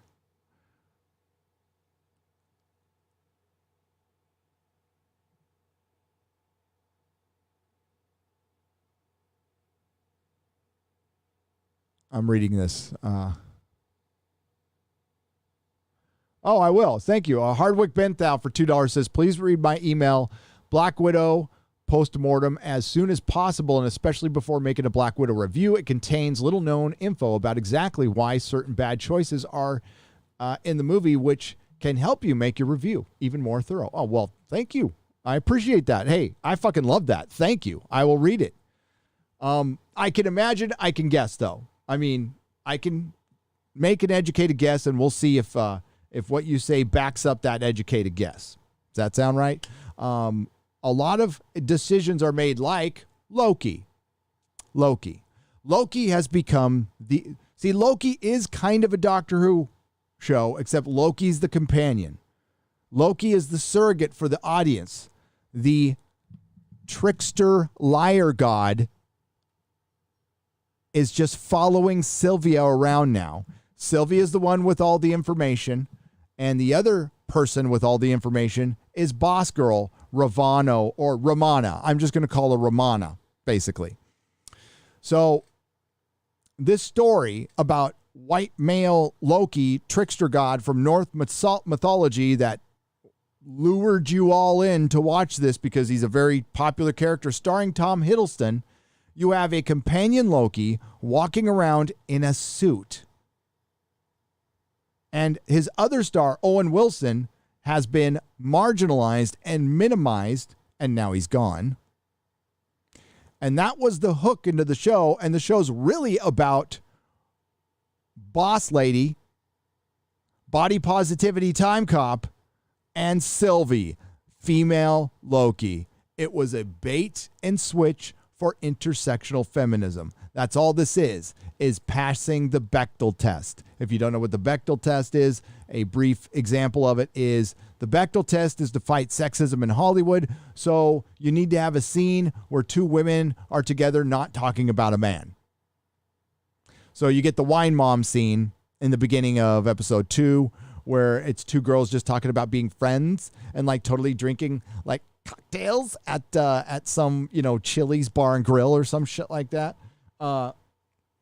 In the meantime, we find out that all of the time cops are variants, and they're human beings with no powers who were able to beat the shit out of Loki, but got the shit beat out out of them. I didn't do that right. Got the shit beaten out of them by a 5'2" girl without her powers, because her powers were mute inside the time variance agency. And she was able to walk up walls and do fucking scissor kicks and do her whatever she was fucking doing. And she beat the shit out of like 5 of them because she was more dangerous, because she was self-taught. How do you teach yourself magic? I don't know. How did a 6-year-old survive in disasters? I don't know. Doesn't matter. How did Rey survive on not Tatooine without parents? A little girl? Well, obviously the Star Wars universe is like the nicest universe in the world.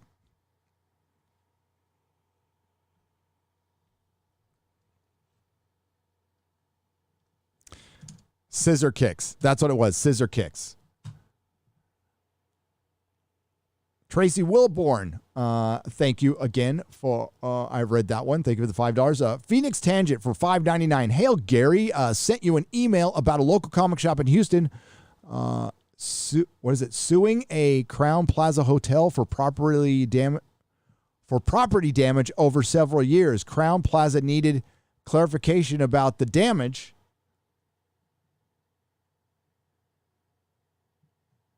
Caused, so the shop owner responded by sending it with a comic. I'm a little confused by that. You sent me an email about it. In Houston, suing Crown Plaza Hotel for property damage over several years. Crown Plaza needed clarification, so he sent in a comic. I'll check it out. But whose property got damaged? Did the Crown Plaza Hotel's property get damaged, or the store? And how did that... Did he stay there? I'm totally confused. I'll check out the email, though. Thank you. Thank you, Phoenix. Russman for $10. Hail, Gary. Happy 4th. And to you and your family. A little gas money for you to move. I thank you, Russman. And I hope everyone had a happy 4th. We had ribs and brats and freaking corn on the cob. It was awesome. Made by Mrs. Nerdrotic. It was so fucking good. Jester Roanoke for $1. I commented on Twitter responding to the absurd Lord of the Rings article from The Guardian. The usual crowd came out with their ist and their phobe nonsense. It is never going to stop from fighting back while the attempt to ruin Tolkien, they're never going to stop fighting back while they attempt to ruin Tolkien's legacy. Hashtag right out with me. Right out! Oh, we will. It's going to be a long, ugly fight. And yeah, we'll look at that Guardian. That's what we're going to look at that Guardian article in a second, because it's just fucking, it's rationalization. It's stupid. Tolkien most certainly had gay friends. As a matter of fact, he had a friend who diddled one of his kids. Okay? Which led to much worse things.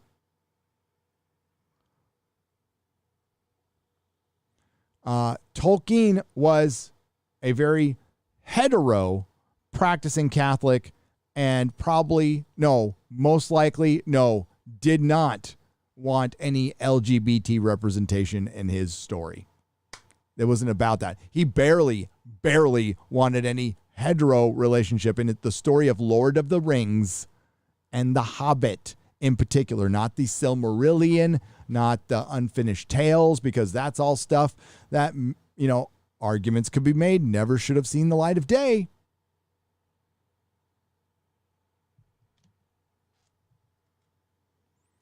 But the Tolkien Society, hey man, they're the Tolkien Society. They know more. I'm sure over the weekend they found Tolkien specifically referencing cis-hetero antinormativity or indigeneity or anti-racism. Anti-racism with the dwarves and the elves. See, anti-racism, folks, is CRT. See, because CRT is, our country is white supremacist. There are racists everywhere, so you can't just not be racist. You have to be an anti-racist, which means you need to put your superhero costume on and go hunting racists. And you get to make up the rules of what racist is and what isn't. So you could basically hunt whatever you want. This isn't going to lead to a dangerous precedence, and now we're going to teach it in our schools. Parents, if you love your children, get them out of public school. Get them out of public school.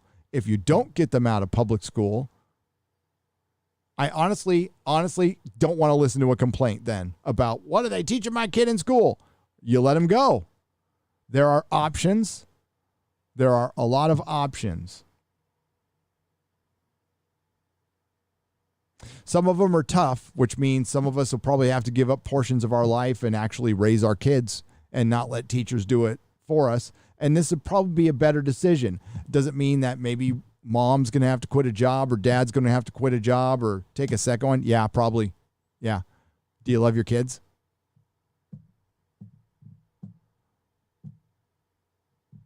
Or do you want to deal with, I could play you 5 or 6 TikTok videos, which could be in your future. And you know what? Sometimes those kids don't grow out of it. Sometimes those kids get hooked on drugs and they end up dead and miserable because they're being taught that all their country is a lie. My favorite one was, I think it said, fuck capitalism. Some dumb bird was at a fucking airport and it says fuck capitalism on her $3,000 laptop. I mean, these people are fucking retarded. They're just fucking retarded. And I have no sympathy for them. If you're that fucking dumb, that's the parents. And you paid $100,000 for a retarded kid. Your kid came out dumber than they went when they went in.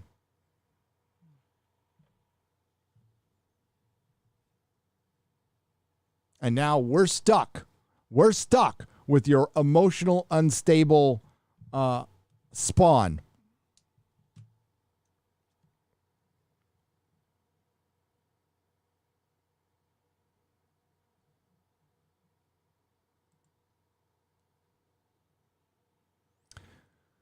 On the Super Chat side, we got Rebs GTO for $10. It says, all this ink split is just the largest what if mega issue yet. Only it's lame because what if this traditional male character now has tits? Isn't rad as what if Hulk killed Wolverine? No, you're right. But the entire what if series looks like it's what if Captain America had tits? What if Star-Lord was black? What if, it's like, what if Tony Stark was T'Challa? It's like, what? I don't care.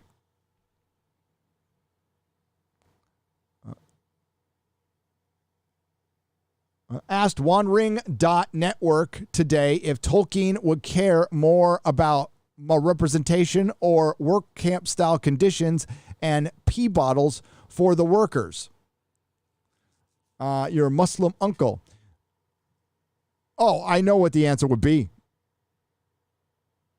And they're corporate overlords, by the way. We're talking about Amazon, right? We're talking about Amazon workers.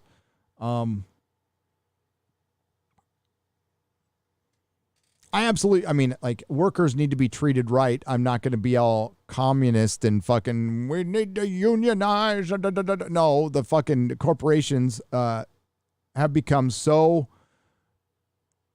unnecessarily greedy. Like Jeff Bezos can pay all his employees better, much better, and he'd be fine. But they don't, because the other corporations are like, well, that would set a precedent that we can't do. Well, you know what? Yeah, it's called competition. They're in collusion. That's the thing. And the collusion that's been going on for so long needs to be fucking prosecuted. And some big corporations need to be broken up or knocked down. We don't need that many Walmarts. We don't need that many Targets. And they sell the same fucking shit. One's red, one's blue.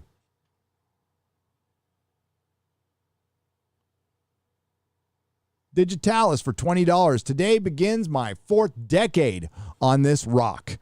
And my childhood lays at my feet in the partially digested excrement of the woke termites. At my feet, the partially digested excrement of the woke termites. With what years I have left, I'm fighting to leave something to my boys they can enjoy. That's what we're doing. Well, we're fighting to, our little battle in the culture war is happening here in pop culture. This is a skirmish in the overall culture war. I'm in the culture war. I'm in it. I'm in it to win it. I'm not in it to bullshit you. I'm not here for the lulz. I don't see you guys as anything other than my fellow fans. You're not something to be weaponized. You're not my mail service. You're not my courier. I'm not your leader. You're not my sycophants to be ordered around. You're not an ATM machine. You're just my fellow fans, and we need to do this together. And a lot of times you have better ideas than I do. So, yeah. What we're fighting is it's not about fucking Star Wars or Lord of the Rings or Doctor Who or Star Trek. Those are pieces of the puzzle, but the overall fight is much, much bigger. Always has been. We're probably going to lose those. Star Wars, Doctor Who, Star Trek. We are nearing the end for Doctor Who and Star Trek for sure. We're nearing the end. Jodie leaves. Kurtzman contract runs out. It's done. They're not even going to have the desire to bring it back. And if they bring it back, it'll probably be worse. But it's been wrung out, ridden hard, put away wet. Star Wars, Disney is going to continue to fail with it until it just putters out. Or, let me write this down to remember this. I'll tell you exactly how things will go. My speculation. Maybe I should make a video on this.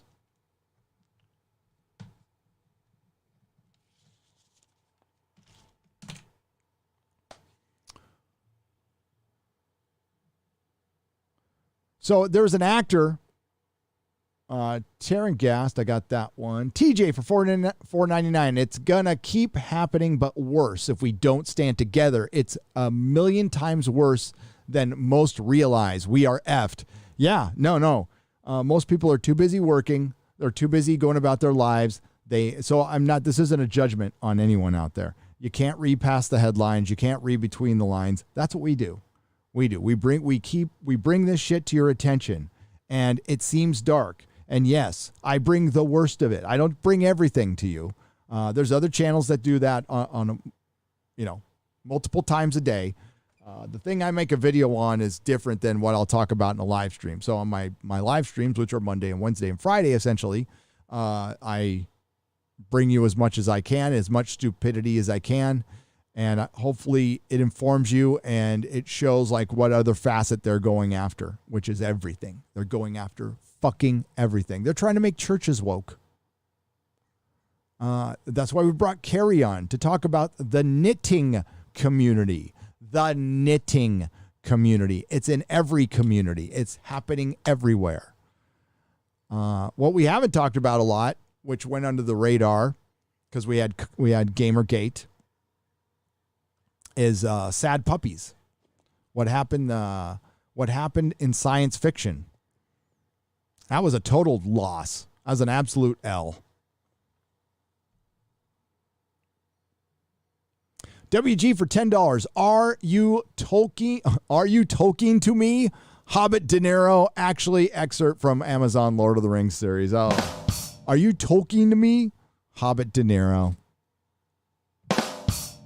That's a dad joke, but I like it. Thank you, WG, for $10. It's going to keep... I read that one. Thank you, TJ. Viking Insane for 5 Canadian pesos. How long before old Sunny in Philadelphia episodes are canceled for scenes that could be perceived as hateful and brownface? The times are a-changing quick. Not long, Viking Insane. Not long. Thank you for the 5 Canadian pesos. Shiny311 for $5. Just a random stupid question. Do you ever see shadow people in the past drug days? Yes.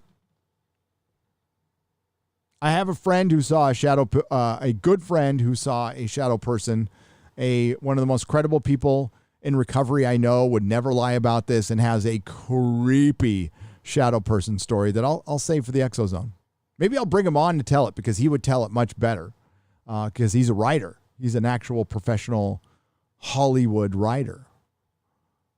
He doesn't write. He writes his own books now, but he wrote for Twilight Zone in the past.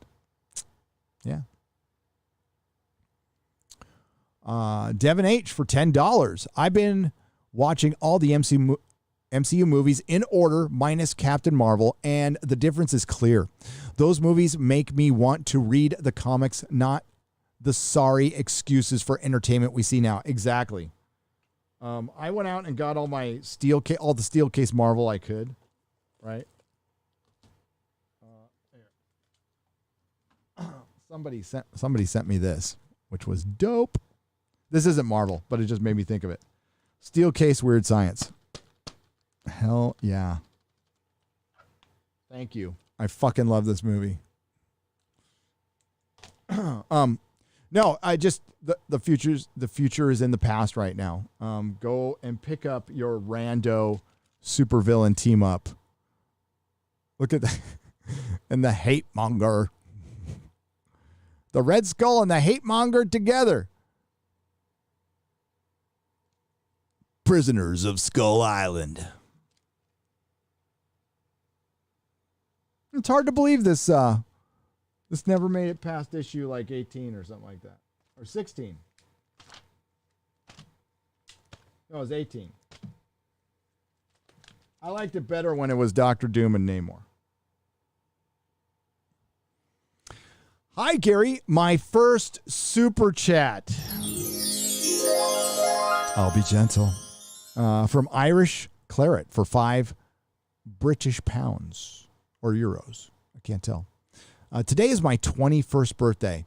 Thanks for being a shining light in a time of darkness. Any suggestions for a fun comic book? Yeah. There's so many comic books are fun, but the one that's been in my brain lately is try to find a reprint, or you can get the original copy of the Uncanny X-Men meet the New Teen Titans, Dark Side, Dark Phoenix. Fun story. It's a one-shot. You could probably get it on eBay for $20. If you get like a second print or a beat-up copy. It's a fun book. Get it. You could probably get it on Comixology for nothing if you want to just read it. It's fun. Andy Masterson for $2. Getting late here. See Blade Rider. Getting here late. See Blade Rider. No. Who's the writer for Blade? Is it going to be Dora the Explorer? Hang on. I'm checking right now.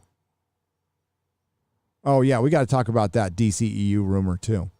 No, who's the new Blade? Well, no, the writer for Blade is, God, isn't it some critical race theory person?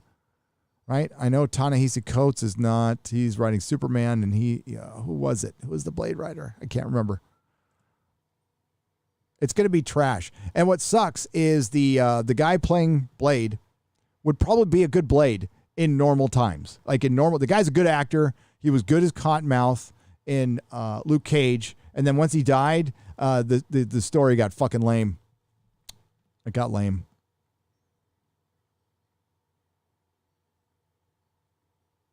I'm going to read a couple more super chats, and I'm going to give you some good news. All right? It's a little good news. Jamie Fox, the Jamie Fox. I like your acting. I hate how you support dictators. Thank you for the $5, Jamie Fox. I appreciate it. Star Wars is dead. There was no hope for much else, says Sweetie Squad for $2. Star Wars is a no hope.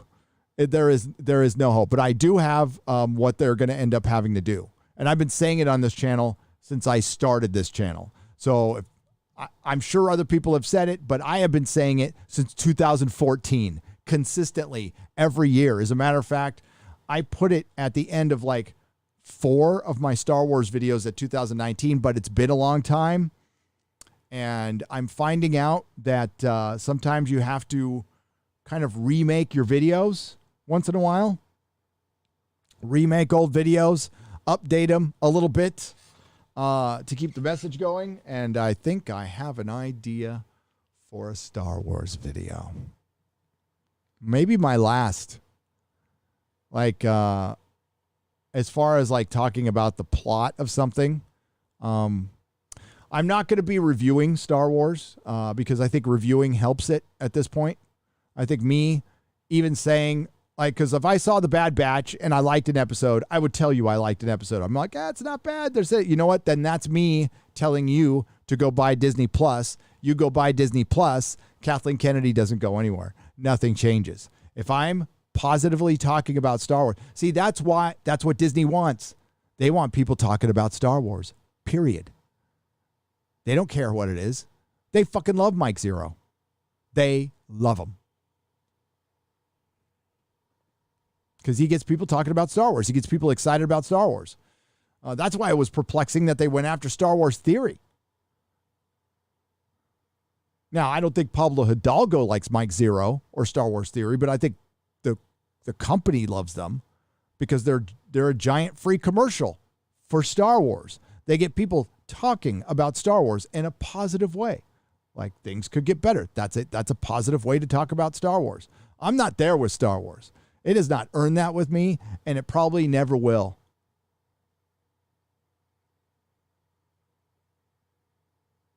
And I feel a little bit like a sucker because, you know what?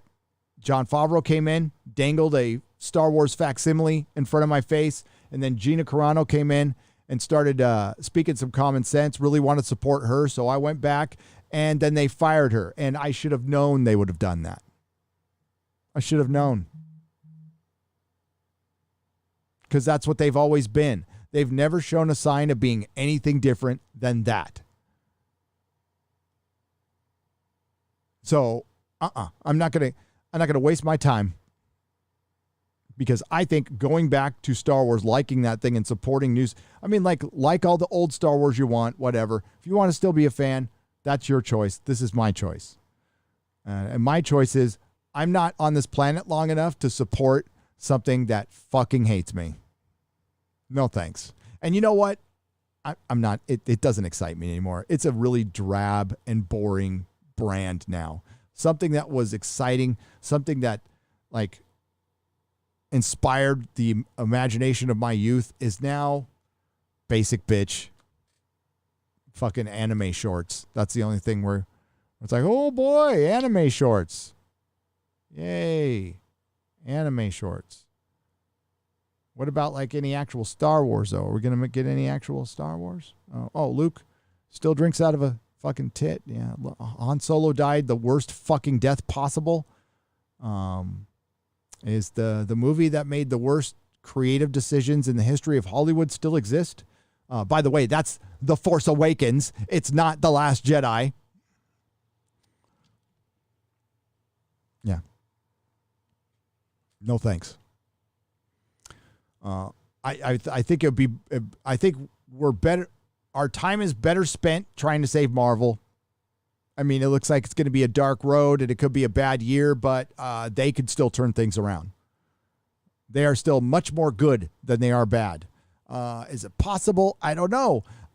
It would be easy. All you would have to do is not go. Not go. Do not go. Yes, I'm going to the theater. Yes, I bought my ticket because I'm an honest, upstanding guy. And yes, I'm going to review it. And they're probably going to wish I didn't, knowing what I heard. But if it's good, I'll tell you. If it's good, I'll tell you. It could be well, no, I can't say that. I know what it is. They've told us what it is. They pretty much Tim Millered their fucking film. But I think the Marvel brand is strong for now. But if we want to talk about like what is in better shape, Marvel is clearly in better shape than Star Wars. Clearly. Star Wars has one good thing going for it in 10 years. And please don't bring up Rogue One. Rogue One was a long time ago. It was a one-off, and it wasn't that great of a movie. The star of the movie was a Kathleen Kennedy self-insert.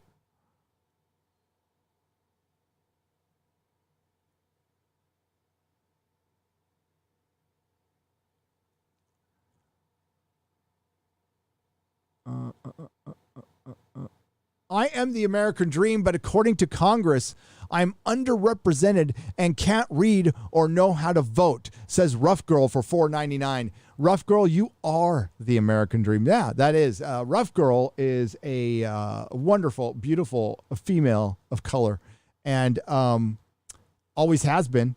since the day she was born. And yeah, she's doing pretty well for herself. But according to the current administration and the government, she can't use an app. She doesn't know where to vote, but for some reason, she's figured out how to jump out planes multiple times successfully and help other people do that too. Thank you, Rough Girl, for being our representation.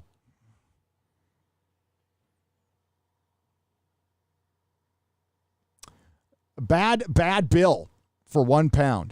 Thank you, Bad Bill. We think you're good here.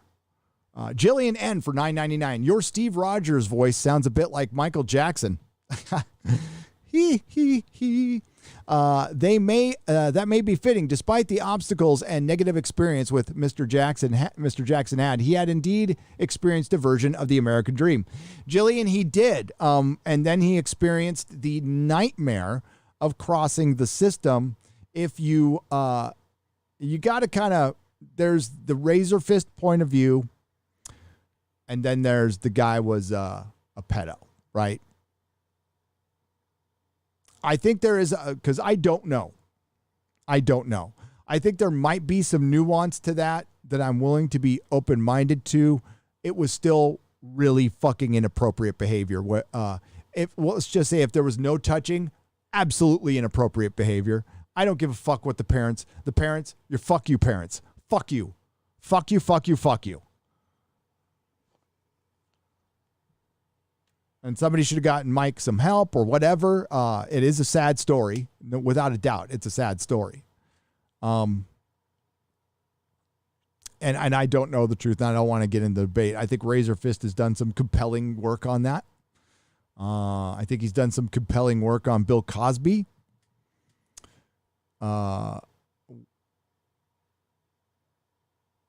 What's important is that our justice system work. And sometimes people get off on technicalities, and that's the price we pay for overall what was a pretty good justice system. But now we have judges from the bench getting political, getting partisan, and that's a problem. So we need term limits on everything, absolutely everything. And one thing I agree with Razor Fist on is we need to change our voting in certain states. In California, we need the electoral ballot in California now. We do. Because pretty much LA and San Francisco run everything. Just wondering if you read my email yet about Gina Carano project. Solander for $5 New Zealand dollars. I will get back to you on that. I will get back to you. Thank you for the $5 Hobbiton dollars. Douglas Nelson for $5. The MCU completely disrespected the character of Sam Wilson. It's sheer idiocy to make a superhero sympathetic for a mass murderer. Doug, when Sam said that Freckle Jesus wasn't like Baron Zemo because, well, it's in her motivation.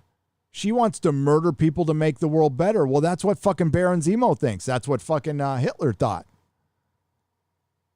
That's what Winnie the Pooh thinks. They all think they're making the world a better place. Freckle Jesus was a fucking retarded villain. And that's the villains you're going to get because this is nihilism. There is no good and bad. There's always shades of gray. No, when I go to a superhero movie or show, and when I see the Winter Soldier, when I see Bucky and Falcon, I want them beating the shit out of some mafia guys, some street level gangsters, whatever, a Hydra group. No, they have to make it political. They had to make and see, it's not just white dudes anymore. It's dudes, period. We've got Shang-Chi. It's a bad dad story about a bad Asian dad.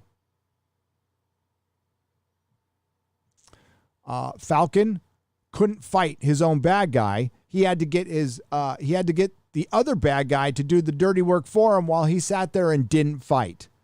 And the same fucking thing just happened in Loki in last episode. The showdown happened after Loki died.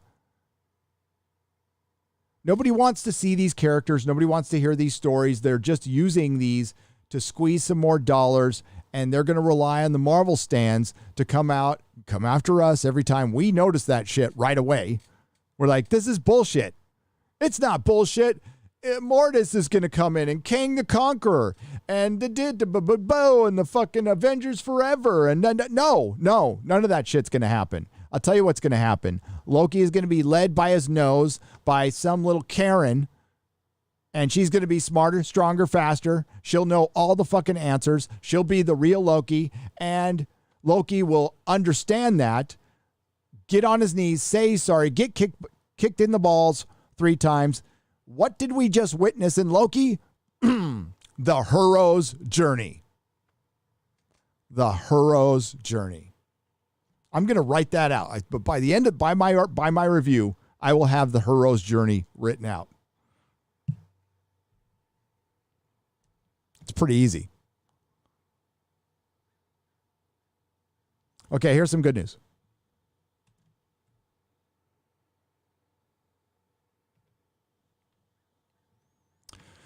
HBO drops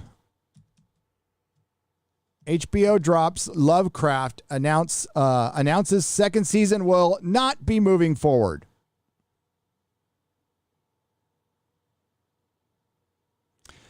In a statement released exclusively to Deadline, HBO informed that the entertainment trade outlet will not be moving forward with the second season of Lovecraft. We are grateful for the dedication and the artistry of the gifted cast and crew that we just fired, and the Misha Green to Misha Green, who crafted the groundbreaking series that didn't get past season 1. The network continued, and to the fans, thank you for joining us on this journey. Though the network did not give any specific reasons for the series cancellation, the decision to cancel Lovecraft Country was made because Biden's in office now and they got rid of Trump, based on a lack of quality in regards to the second season script, which, given how the first season covered the entirety of Ruff's original story, would have been based on completely new material. In February, HBO and HBO Max chief content officer Casey Bloys told Deadline that at the time Green was working with a small team of writers, and they're coming up with ideas. She had a book to go on the first season, said Bloys. Of the second season's development, she and the writers wanted to go off and take some time to go out and figure out, without a book with these characters, what's the journey we want to go on. We all want to be sure she's got a story to tell. That's where she is right now, working on those ideas. I'm very hopeful, as is Misha, so we're giving them the time to work. They didn't want to cancel it right away because they didn't want to look like racist. Shortly after news broke of the series cancellation, Green took to her personal Twitter account to share a taste of the season 2 Bible. Here it is.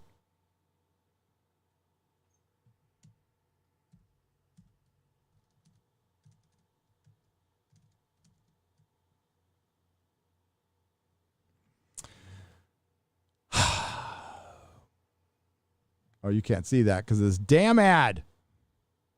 The green is tribal nations of the West. The white is the white lands. The new, I can't even say that word. The new, you see that word, republic, and the Jefferson Commonwealth.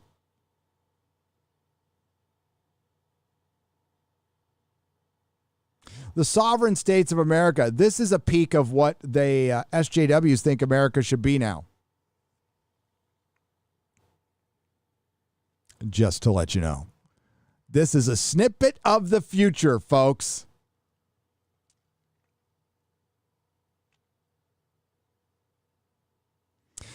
Why don't the indigenous people get all this part? Quick history lesson from a guy who's been kicked out of 3 high schools. There was a people that were a mysterious people who were on this continent a long, long time ago, called the Clovis people. They were believed to be the first people to come to this continent. mostly through the land bridge and during the Ice Age. Well, it turns out that's all bullshit. So the indigenous people just took over the land from the other indigenous people. They're not actually indigenous at all. The indigenous people who were here 100,000 years ago all died out, probably in a cataclysm. There might be some leftovers in the Amazon jungle, possibly. But most of them have Polynesian, they're of Polynesian descent. And it's only a group of them based on DNA in the Amazon jungle. So there are no indigenous people in this country. They were most certainly here first, fighting amongst each other quite a bit. I'm not going to say we, the people who founded this country certainly fucked them over. And that's part of, unfortunately, that was hundreds of years ago. I don't think the solution has been great. But yeah, that's not going to happen.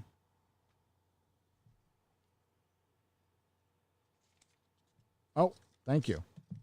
Holy shit. And thank you. Oh, I have some new. You could have just told me that. No, I guess this is better. This works. No, you did a good job.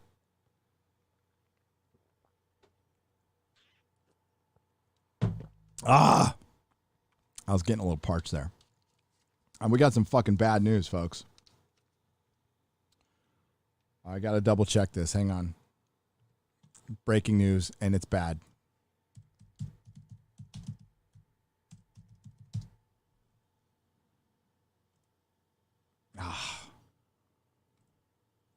Richard Donner has passed away, folks.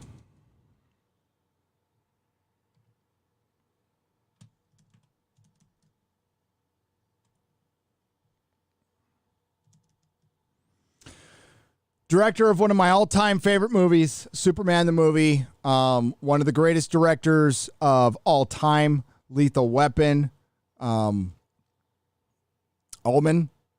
Goonies. F's in the chat for Richard Donner. He lived a good, long life. And I will be watching my 4K Superman the movie tonight. And maybe, I don't know. Maybe I'll be doing something with the members tonight for this. This is a big deal to me. This guy was as big as Spielberg to me. This guy created the superhero movie. The tone of Superman, the movie, and the Donner cut, which I highly recommend you find and get. The Donner cut of Superman 2. Those are all one movie. They are perfection in my eyes. Yeah, even the fucking turning back in time. I don't care. Superman the movie is the greatest superhero movie ever made because it understood the tone, it understood the time, it had the perfect actor, and it was a well put together film. It was of its time, so I know a lot of people think like Man of Steel's better. You would just be young and wrong. Nobody's going to blame you for that. And in some people's cases, probably smoking a little bit too much pot. But outside of that, that's fine. You're okay. It's okay to be young and wrong. I was young and wrong before too. Richard Donner, the prolific Hollywood director and producer who his helming credits include some of the most iconic movies of the 1970s and 80s, including the Christopher Reeve starring Superman, The Goonies, and Mel Gibson's Danny Glover's buddy cop series Lethal Weapon, has died at the age of 91. Donner died Monday, according to his wife, the producer Lauren Schuler Donner, and his business manager. No cause of death has been revealed. I imagine he was 91. The Bronx-born Donner, a genial man with a booming voice, started his career directing for television.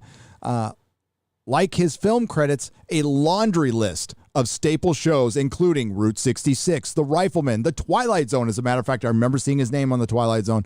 The Man from U.N.C.L.E., Gilligan's Island, Perry Mason, The Wild Wild West. After his debut feature, the 1968 crime comedy Salt and Pepper, starring Sammy Davis Jr. and Peter Lawford, Donner segued to films full-time in 1976's Spooky the Omen, which is only scarier.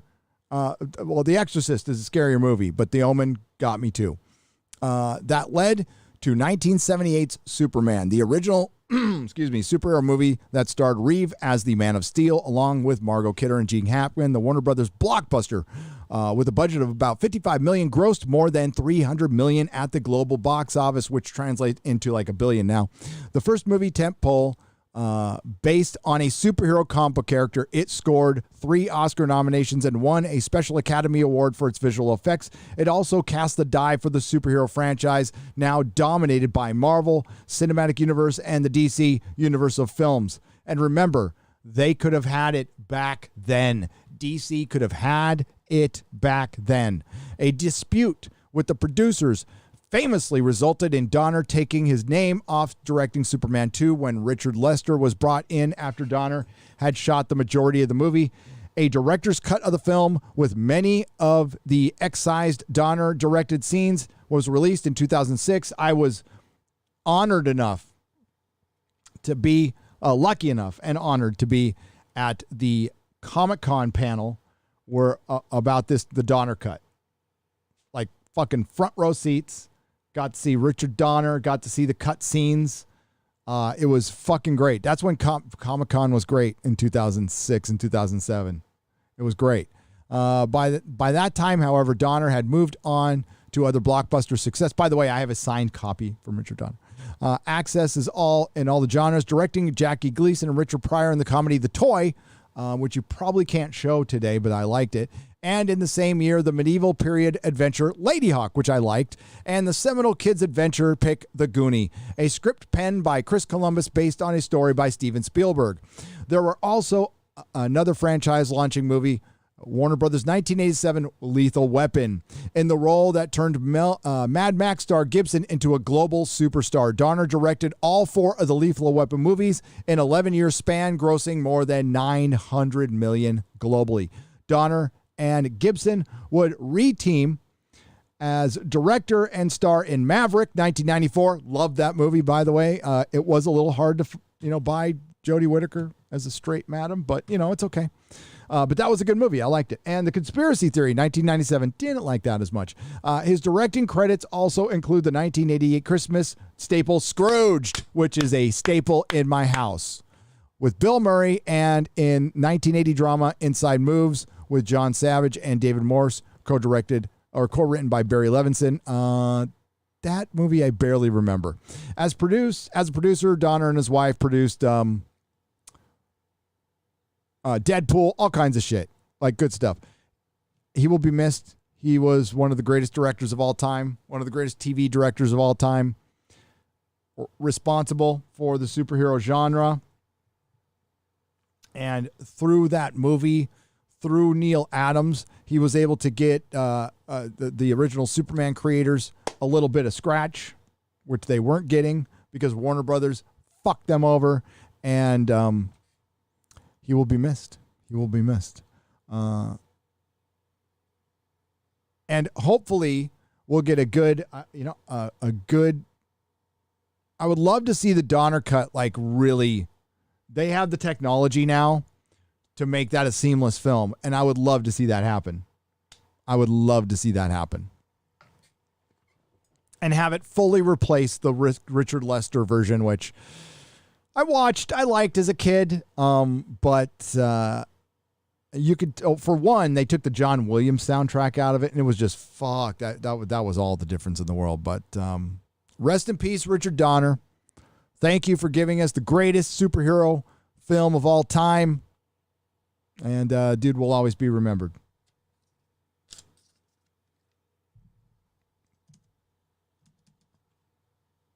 Sorry that chat wasn't moving. But hail Richard Donner, man. Fuck.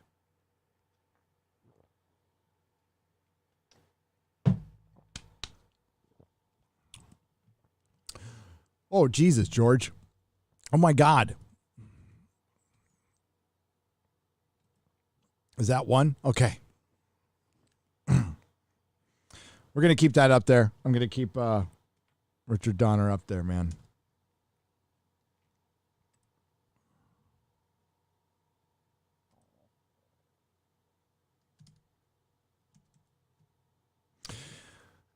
George Moilo for $100.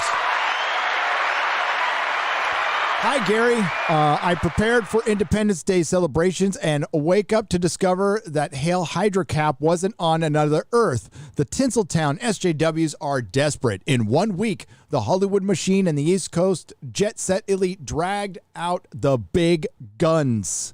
They most certainly did. Let's see if I get number 2. Okay. George Moylo for $100, and thank you for that one.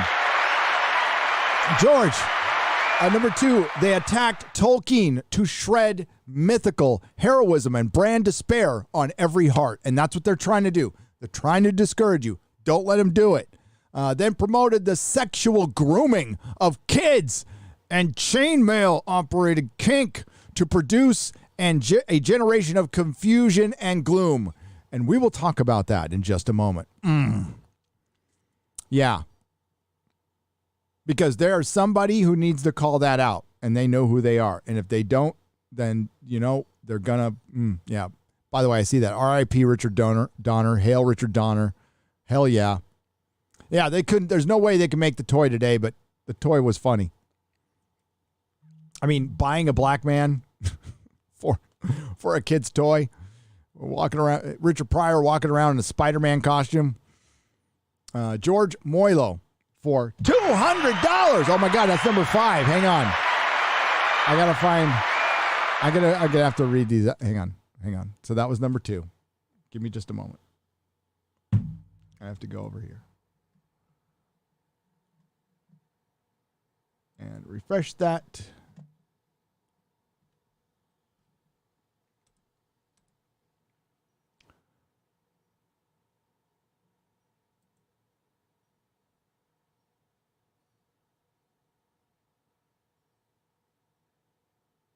All right, we're at number 3. George Moylo, number 3, for $50. Says their time is short. They're on the ropes. Otherwise, they wouldn't have attacked the heart of our nation, putting a CRT poster board of hate in Captain America's hand on July 4th, only to have him picket the dream to sell a manufactured lie. I can't tell you how much that makes me mad. On 4th of July. That's what fucking Marvel does on 4th of July.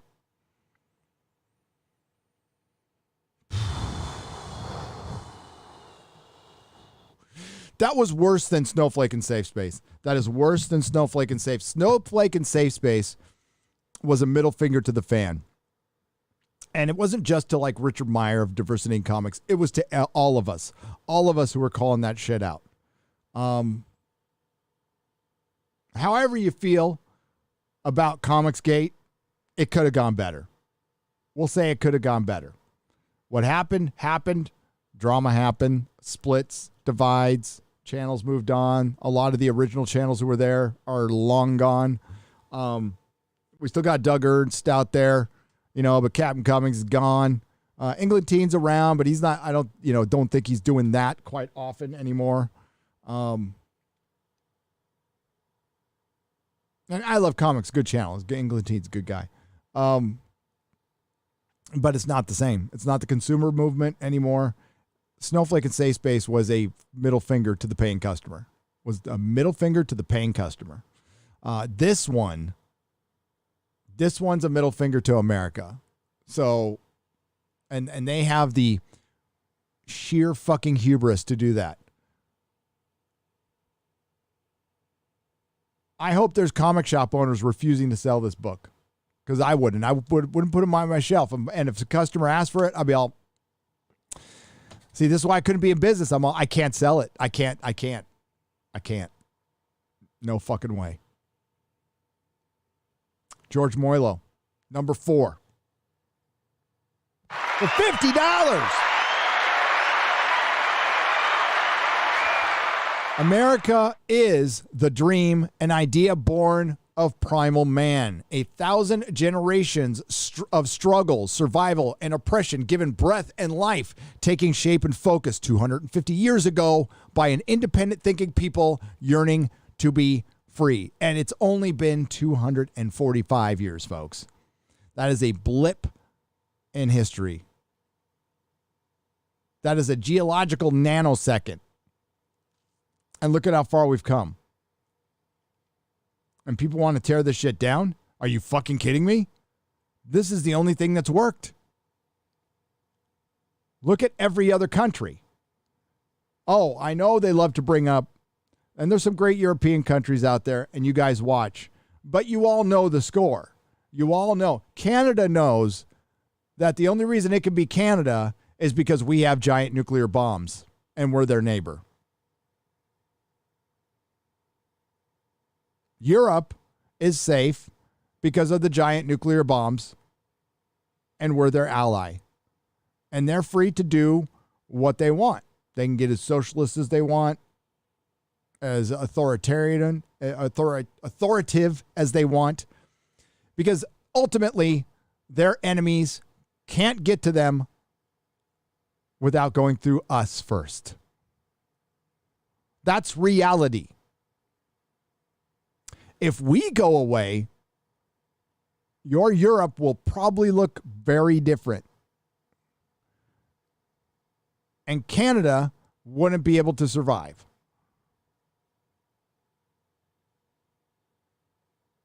If we go away.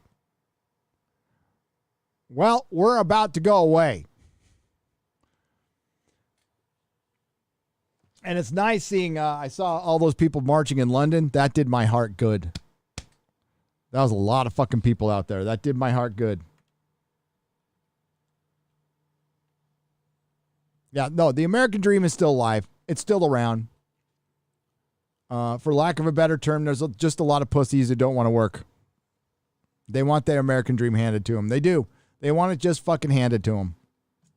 Well, it won't be. The only thing you're entitled to is death. George Moylo for $200. Number 5. Captain America was just one of the bearers of the dream for almost 3 generations. It is now up to each and every one of us, everyone of you, to carry his mantle. Never let the fire die. Never let the dream fade. Step up, stand tall, stomp fear. He's right. He's fucking right.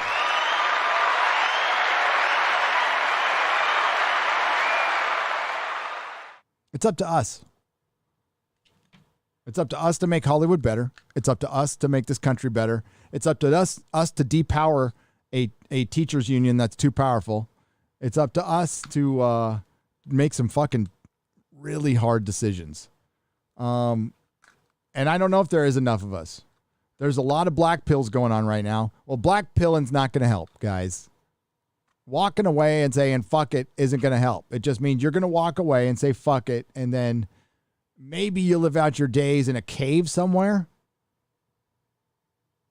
I don't want to live out my days like that. I'd rather fight.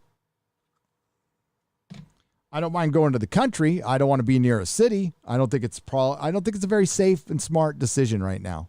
Except if you want to buy a house in San Francisco in August, then it's a great idea.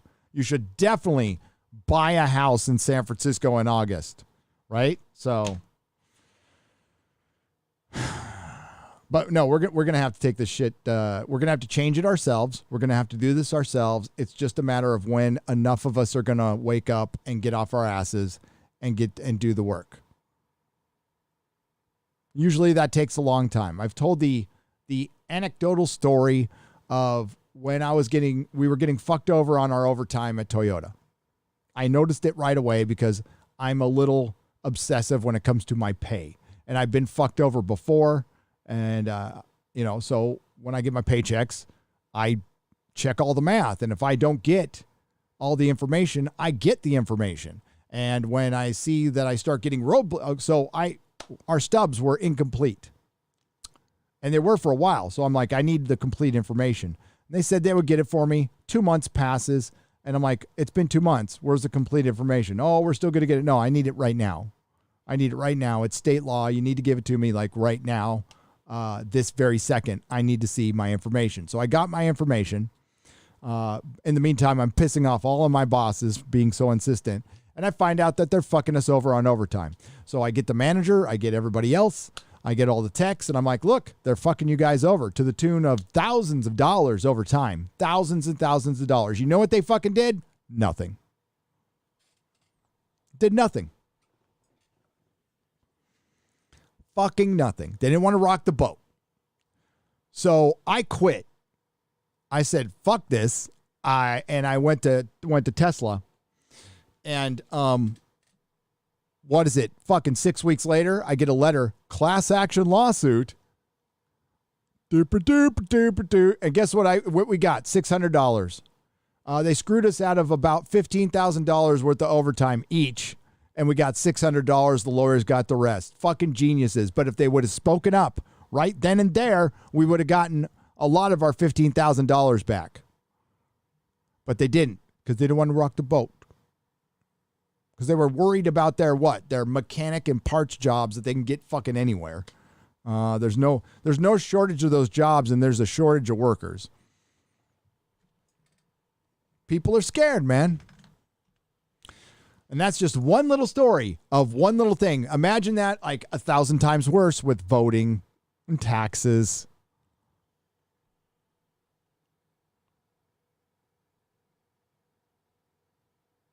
George Moylo, thank you. Spot on. You could tell that man's a writer. Love you, George. You play the Avengers video game. Crystal Dynamics actually does Avengers right. No politics, no social justice. You mean the one with Kamala Khan? Vabent? For $5, the one Eric July was playing?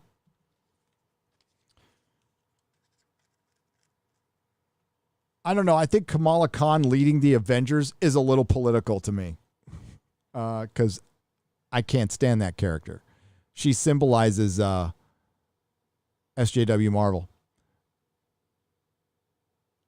Dread, not Dread. Damn autocorrect. Neil Oakley says, Dread, Jesus H. Christ. Dread! Yes, Dread is a great story. Dread is a good movie. Gail Simone on social media taking credit for the New 52 jumpstarting the entire comic book industry. Humble. What? What? No, it didn't. She's high. Marvel jump-started the entire industry, and it wasn't even that big of a jump-start, and it was because of the fucking movies. She's fucking high. The New 52 was a fart in the wind.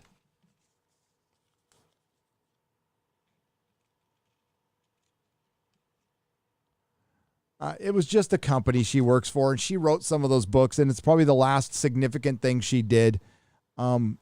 She's a very forgettable writer. Speaking of Mafia, I watched Punisher Warzone on HBO Max last night, and I had tons of fun. I remember people saying it's one of the worst superhero films. I highly disagree. It's not great, but it's a fun superhero action movie. It's better than current MCU. Yeah, I liked it.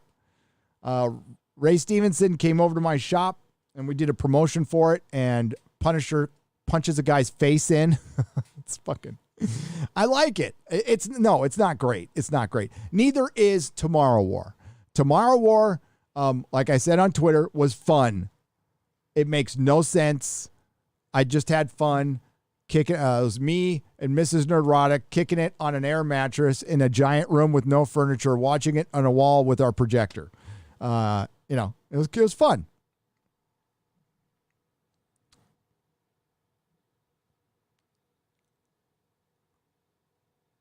Hail, Gary. Dread is getting castrated. Thank God they haven't thought of strontium. Am I mispronouncing this word? The strontium dog, but that would have been awesome show. Borag Thung Earthlets. They're going to fuck over Dread. They're going to replace Dread with a Latinx woman. Exactly what they didn't want, but they're forced to do this shit now. So part of the reason they're doing this stuff is the shit's not going to get made with a white dude. It's just not going to get made. So they're trying to rework everything and try to find if a mantle has been passed 5 times down, or if there was a what if story, or if there was an Elseworlds with any kind of POC possible. So that's why we're getting Black Superman and Latinx Dread. And you know what? You know where these are going to be forgotten about 5 minutes after they're released. This is the worst era of Hollywood. We are now in the worst era of Hollywood, period. It's not even questionable. And I'm like, I know the 50s were considered the worst era of Hollywood, even according to Quentin Tarantino. No, this is the worst era of Hollywood. I mean, I think I've seen one or two good things this year, objectively. And the Snyder Cut, like, it was just because it's a superhero movie, and I'm not even counting that. I'm talking about Nobody and Superman and Lois.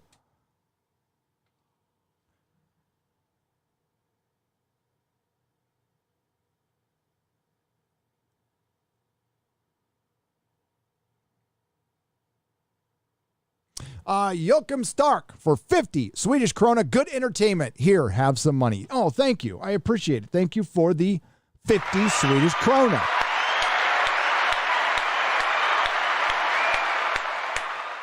Hail, Gary. Richard Donner has just passed at the age of 91, says Nicholas Horton for £5. Thanks for letting us know, Nicholas Horton. When Star Trek debuted, I was stoked. Prior to that, all we had was Brad Corbett Space Cadet. Now I see how meh it was. I would probably take Brad Corbett Space Cadet. Chris Persia for £5. Thank you, Kate C, for $15. You might want to amend the title today's Nooner, including RIP Richard Donner. I will on the re-upload, by the way. I most definitely will. Watch Batman The Long Halloween. It wasn't at all woked up and reminded me of things that I loved about Batman, the animated series, and great Batman stories in general. Hail Nerdrotic and hail Godzilla. Mizit Wizad for $20. All right. On your recommendation, I'm going to watch it. And if it's woked up, we're going to have a conversation. But I will watch it. I saw the trailer for it, and I was like, yeah, I'll watch it. I'll watch it. Okay, I'm going to amend the... Hang on. I'm going to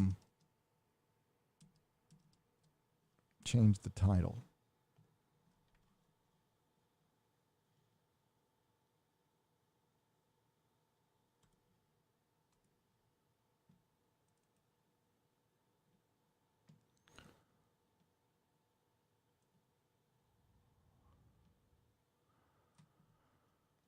Oh, where do I put it? Here we go.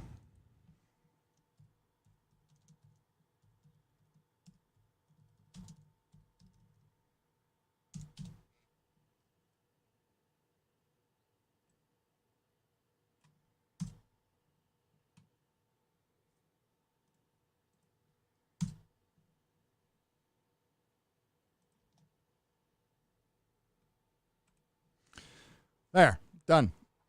Title changed. Okay. Real quick. Before we go, I got to we got to talk a little bit about Star Trek. Like, for once, nobody cares about Star Trek anymore. I am utterly shocked I got 100,000 views on my Star Trek video. Like, didn't think I was going to get half that. But thank you. Thank you. And yeah, you will be getting a lot more videos this month, by the way. With the help of Perry Chan. Where is it? PJ from Orville Nation had an interview last night that I caught part of. Okay. I will just say I knew this interview was going to happen. I won't go any farther than that. We were trying to coordinate something, but the holiday weekend happened. And yeah. So PJ had an interview with, so I need to go over some of that. But he also had an interview with another, here it is. It's this from a couple days ago. I think Nina Infinity was there and everything. Want to talk about what's going on behind the scenes at Star Trek. So Star Trek sucks. We all know Star Trek sucks.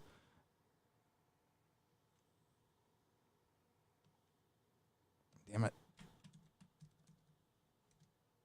There we go. That's what I want. All right. What's up, Dan Vask? Oh, we got to talk, dude. We haven't talked about our song, our ditty, in a while. We got to talk. Hail, Dan Vask. Let me get this over here.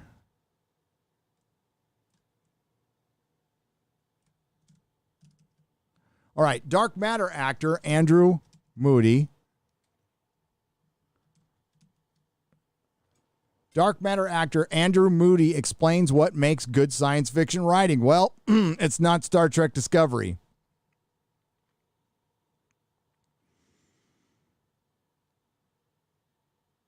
And it was, did they mention it in this article? Maybe they don't. Hang on. Dark Shadows.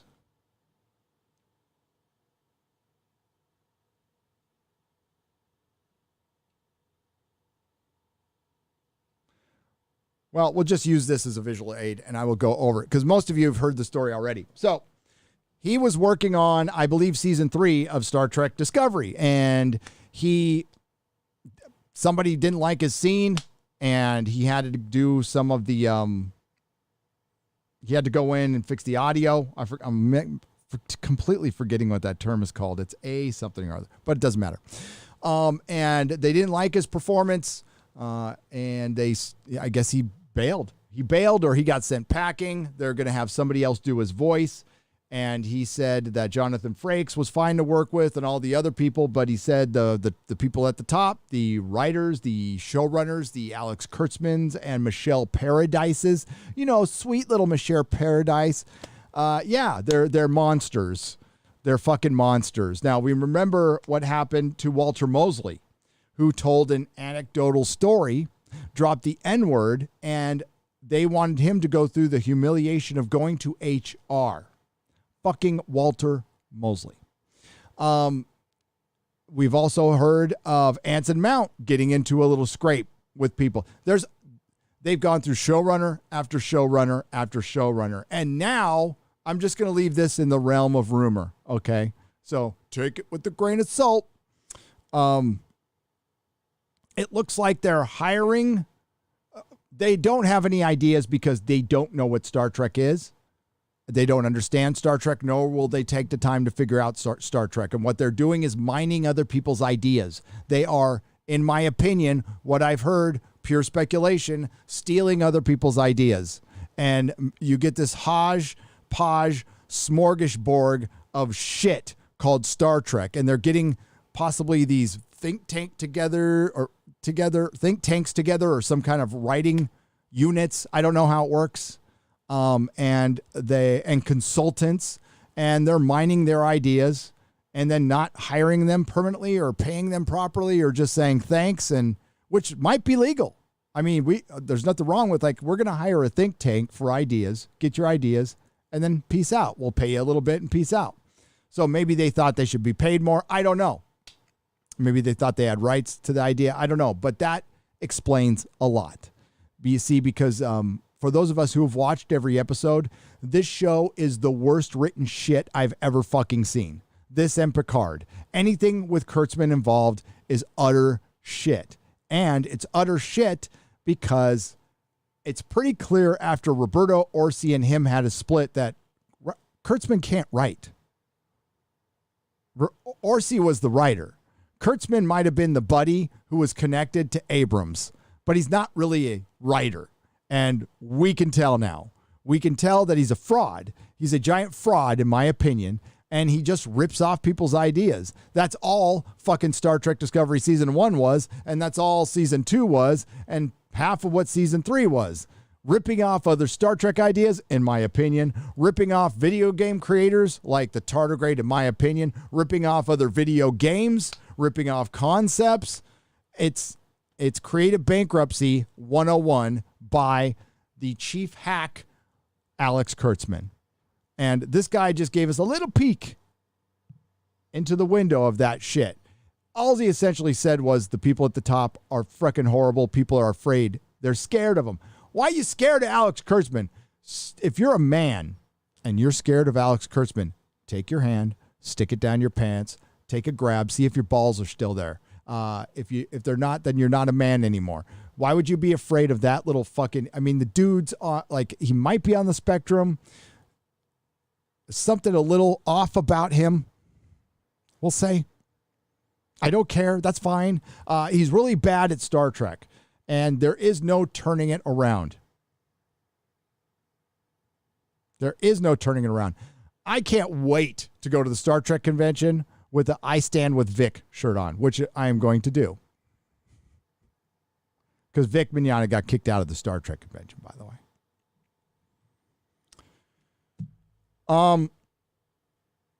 So I think we might be hearing more stories like this. Again, I didn't get time to listen to the entire interview yesterday, and I don't know if this person works for Star Trek or just...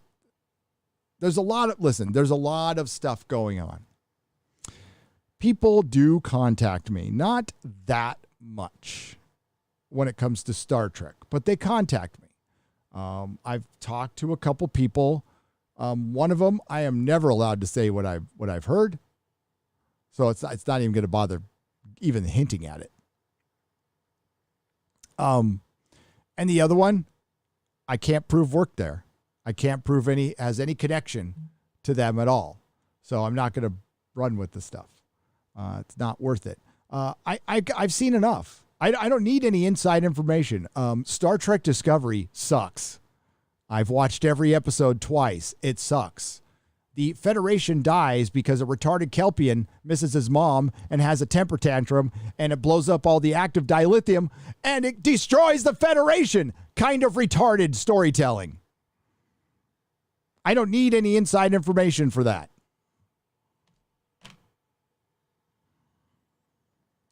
Oh, and Strange New Worlds?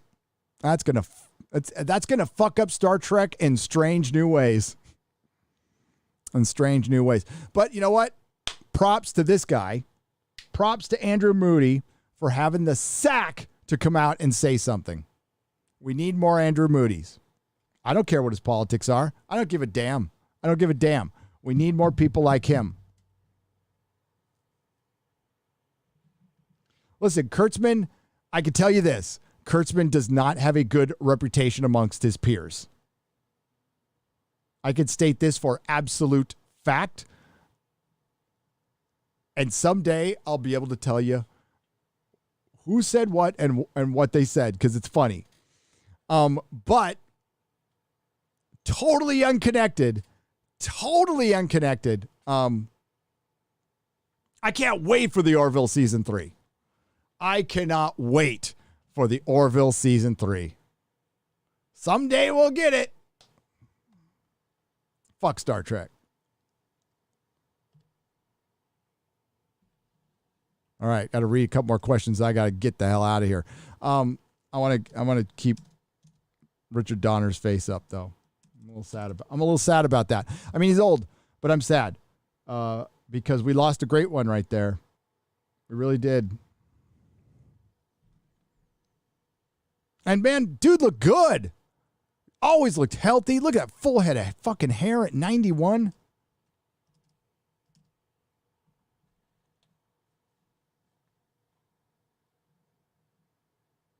And he produced the X-Men. You know, and before the Fox sale, before the Fox sale to Disney, there was a bright, shining moment where Fox figured out the X-Men. We had X-Men First Class. We had Deadpool. We had Legion Season 1. And for a magic moment, and then we had Days of Future Past. So for and then we had fucking Logan. So for a shining moment, the Fox understood the X-Men more than Marvel ever will.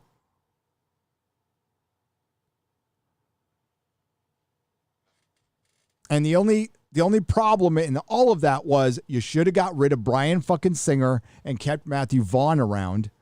But we got some good X-Men movies, dude. I like First Class. I like Days of Future Past quite a bit. I love Deadpool. And I don't even like the character in the comics. And I love the movie. I love, I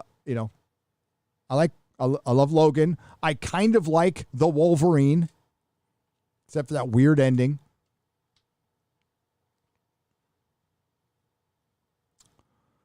Yeah, and Legion Season 1 was fucking good. Exactly the kind of tone what Loki should be. See, Noah Hawley, he's fucking woke. If that guy could lose his woke, he'd be fucking, the guy's talented. His agenda gets in the way. Same with Sam Esmail. Guy who did Mr. Robot. That guy's crazy talented, man. But he's just, his woke gets in the way.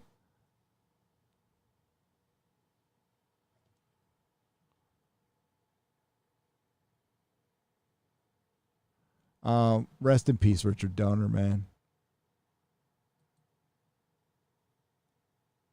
Oh, hang on. I missed one there.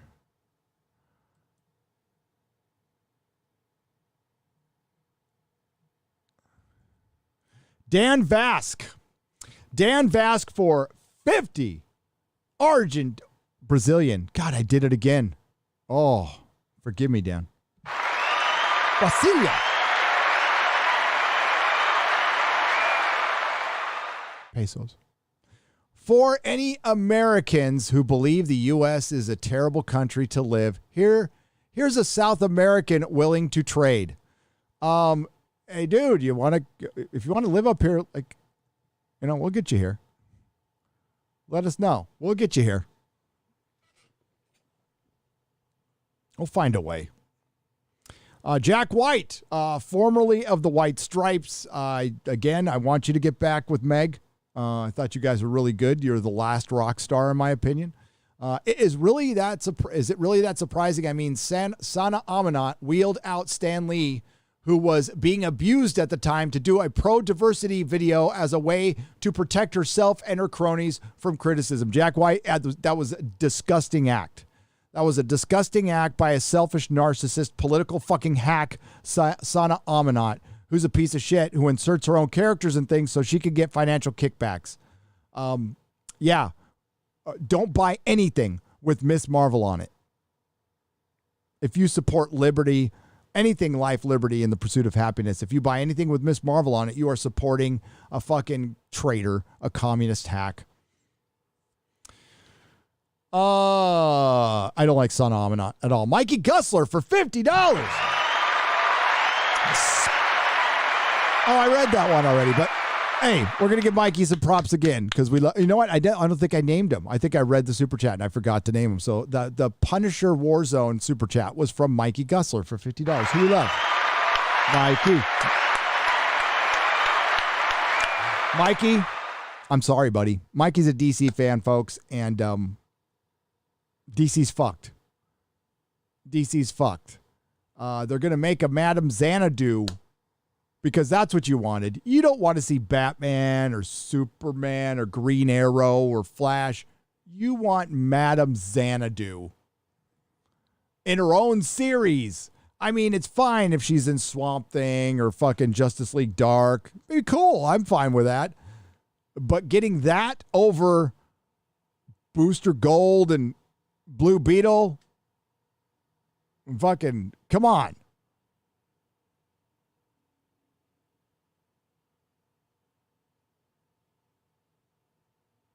Come on. Ernesto A. Jimenez for 5,000 Chilean pesos. They are after pop culture because they know pop culture killed communism from within. The Hobbit is my favorite book, and English is not even my native language. Thank you for denouncing them. It is my pleasure. Thank you for supporting me. Listen, denouncing them is fun. All right. I live for this shit. I do.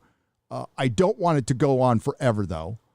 I would love to go back to reviewing television and film and just talking about stuff, doing live streams on Buffy with Mahler and Az and talking about old Doctor. That's what I want to do. But I'm in this thing. I'm in it to win it. And it's not going to be all sunshine and rainbows. There is no viable alternative that I can do other than this right now. There are others who can create viable alternatives. And if they do that and they actually produce something, I will support them. I have supported them in the past, and I will continue to support them, but we need to see some actual work. And we need to see something that will actually compete. Now, there is stuff out there. There is stuff out there. And there are people who are trying to make it. Chris Gore. He's trying to bring attention to a lot of independent films, independent horror films. He's doing his part, So hail Chris Gore, by the way. So there are people out there trying to do this stuff. There are people out there trying to make alternatives, like I said before, and that's good. That's good. We need to produce the goods. They need to be produced, and they need to be produced on a consistent level, or you're just not going to be competition. You're not. The biggest problem I had as a comic shop owner with any fucking company, comic or creator, was consistency of book. It had to be consistent, and it had to come out quick. And if you're making a comic book, something that is 48 pages or under, or even 64, I think is the next one up, it has to come out within 3 months, every 3 months. If it's not coming out every 3 months, I wouldn't even take a crack at it. I wouldn't even waste my time with it, because we want the habitual buyer to be into the story. And unless you're, I would say if your production is going to go down to once every 2 or 3 years, then you need to make 250-page graphic novels, period, end of story. You can't come out with a 48, 64-page book every 4 years. Nobody's going to read that. Nobody, except for the hardest core people. But it's not going to get out to the masses. They're not going to care. It's just not going to work. It's a hard truth, but it's a truth. Based on my 10 years of retail, comic books that are late, people don't give a shit about anymore. It even hurt the Ultimates. The Ultimates was the most popular book for the longest time. Brian Hitch, Mark Millar. It would be months in between books, and the sales never went up. They maintained. They went down a little bit. I sold, 100 copies off the shelf, but it never went up. Why? Because it was late. It doesn't matter how popular the team is and how good the book is. They maintain their audience pretty well, but they didn't grow it. The first book, until they started reprinting the first book, and then that helped a little bit. But for a while, the first book wasn't the easiest thing to get, just for a little while. And it hurt the book. It hurt the book. Being late hurts everybody. There are reasons for being late. I understand that you can't just crap comic books out all the time. It's a very difficult thing to do. Not everybody can do it, or everybody would. I get it. There's distribution, there's printing, there's all the tchotchkes that go along with it. I get it. But the main book has to come out. Like, it has to come out consistently, or it's just going to play to the same people. It's not going to, the audience isn't going to grow until you have enough for maybe a collected work, which at this point will be 2028. So I don't know. I don't know. There's a lot of books being started. There's a lot of campaigns being started, and some people are following through, and that's good. We need that. I want to support this. I think it is the future. It could be the future, or the beginning of a future. I think it needs to be refined quite a bit, and that will happen over time. I want this to succeed. The only way it's going to succeed is with actual comic books, and not just starting campaigns. And I wish him all the luck in the world. I do, because I said it before, because I was asked a couple times if I would do a comic. Hell no, because I'd have to give up my YouTube channel, because I couldn't do them both. There's no way I could do both. No, I don't think a human can, because the amount of work that, the amount of time, I don't want to use the word work, the amount of time put into those, the day isn't long enough. The day is not long enough. So there's no way I would do it. So bless our heart. There's good guys out there. Dan Fraga is a good guy. And many others who we have supported over time and will continue to support when they have something.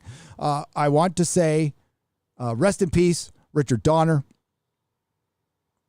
Thanks for all the great fucking movies. I'm going to do me a Donner movie marathon this weekend, and I'm watching Superman tonight for sure. And yeah, we lost one of the greatest directors of in the history of Hollywood, one of the greatest TV directors too. And I would say one of the godfathers of the superhero film.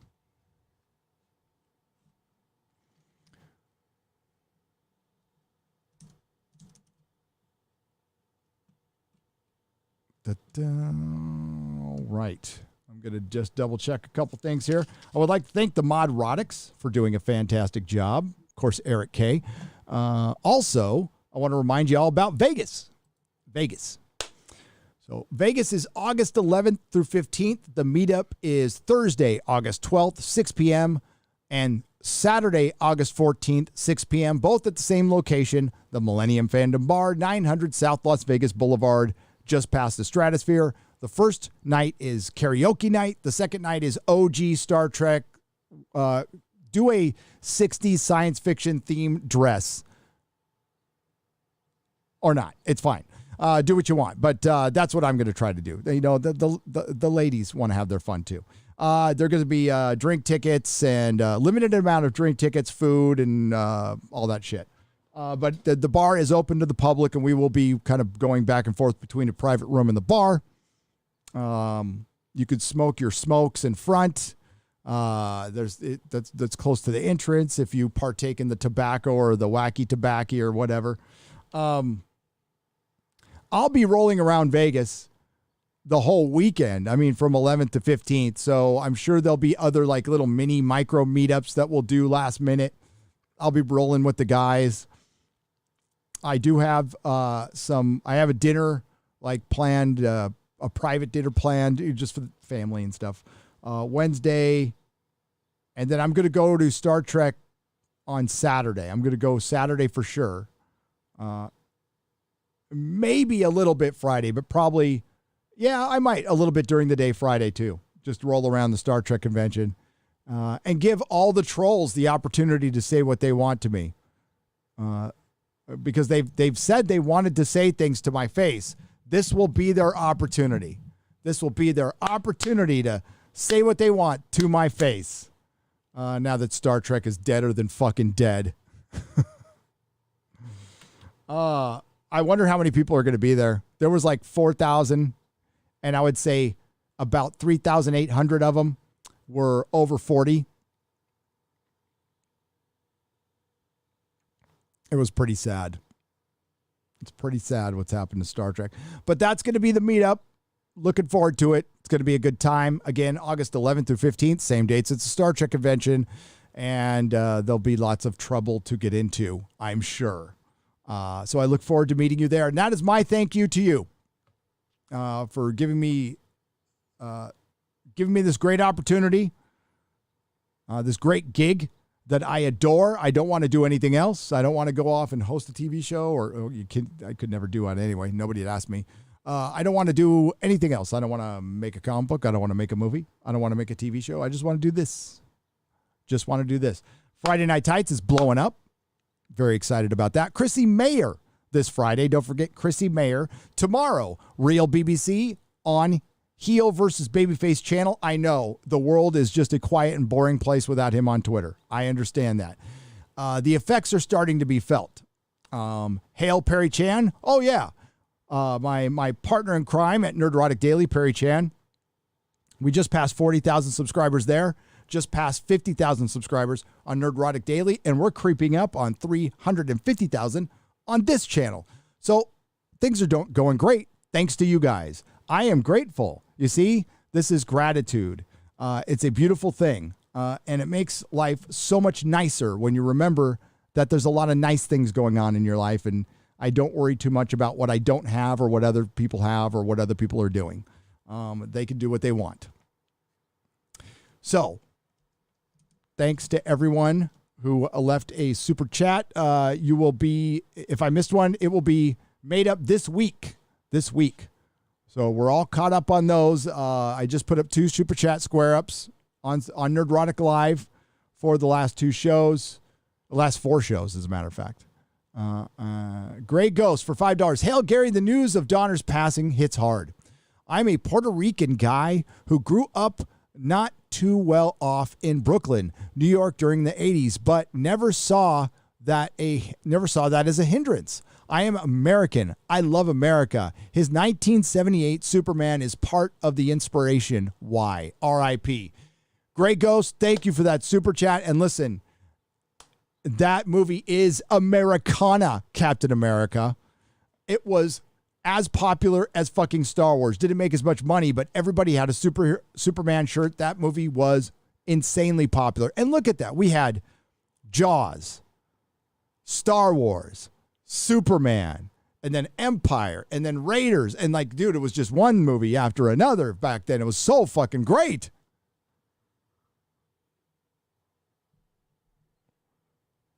It was so great. Thank you, Grey Ghost. I appreciate that. I just wanted to get that one at the end. And sorry I couldn't get to everybody's. And again, I will read the thank you for being you, says Pamela Holm Crawford for $9.99. You are welcome. Thank you.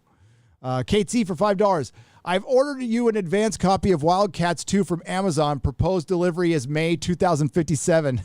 This is Kate C for $5. Hail, Polaris sucks. I went to see The Hitman's Wife's Bodyguard. It was a good movie, says Road Rager for $4.99. I'll keep that in mind. Is it Dread a satire of fascism? How will you have a Latinx fascist as the lead? Says 200 Watt Studio. Yeah, this is how you outwoke yourself, 200 Watt Studio. Okay, I do have to go. So thank you, everyone who super chatted and donation. You help keep the lights on. You help keep things moving. Thank you to everyone who participated, took time to watch this. Hit the like button and subscribed. Thank you all. Or even if you're out there and you didn't subscribe and you watched, thank you very much. I appreciate it. Again, thank you to the Modrotics. Thank you to, X-Ray Girl. Congratulations. I can't believe I didn't start out with this. I'm an asshole. X-Ray Girl was married to Mark the Cyborg over the weekend. So congratulations to X-Ray Girl. It's good news all around, folks. Good news all around. So she'll be back soon. And I'll see you tomorrow on Az's channel on The Real BBC. In the meantime, enjoy some credits. Nerdrotic.com.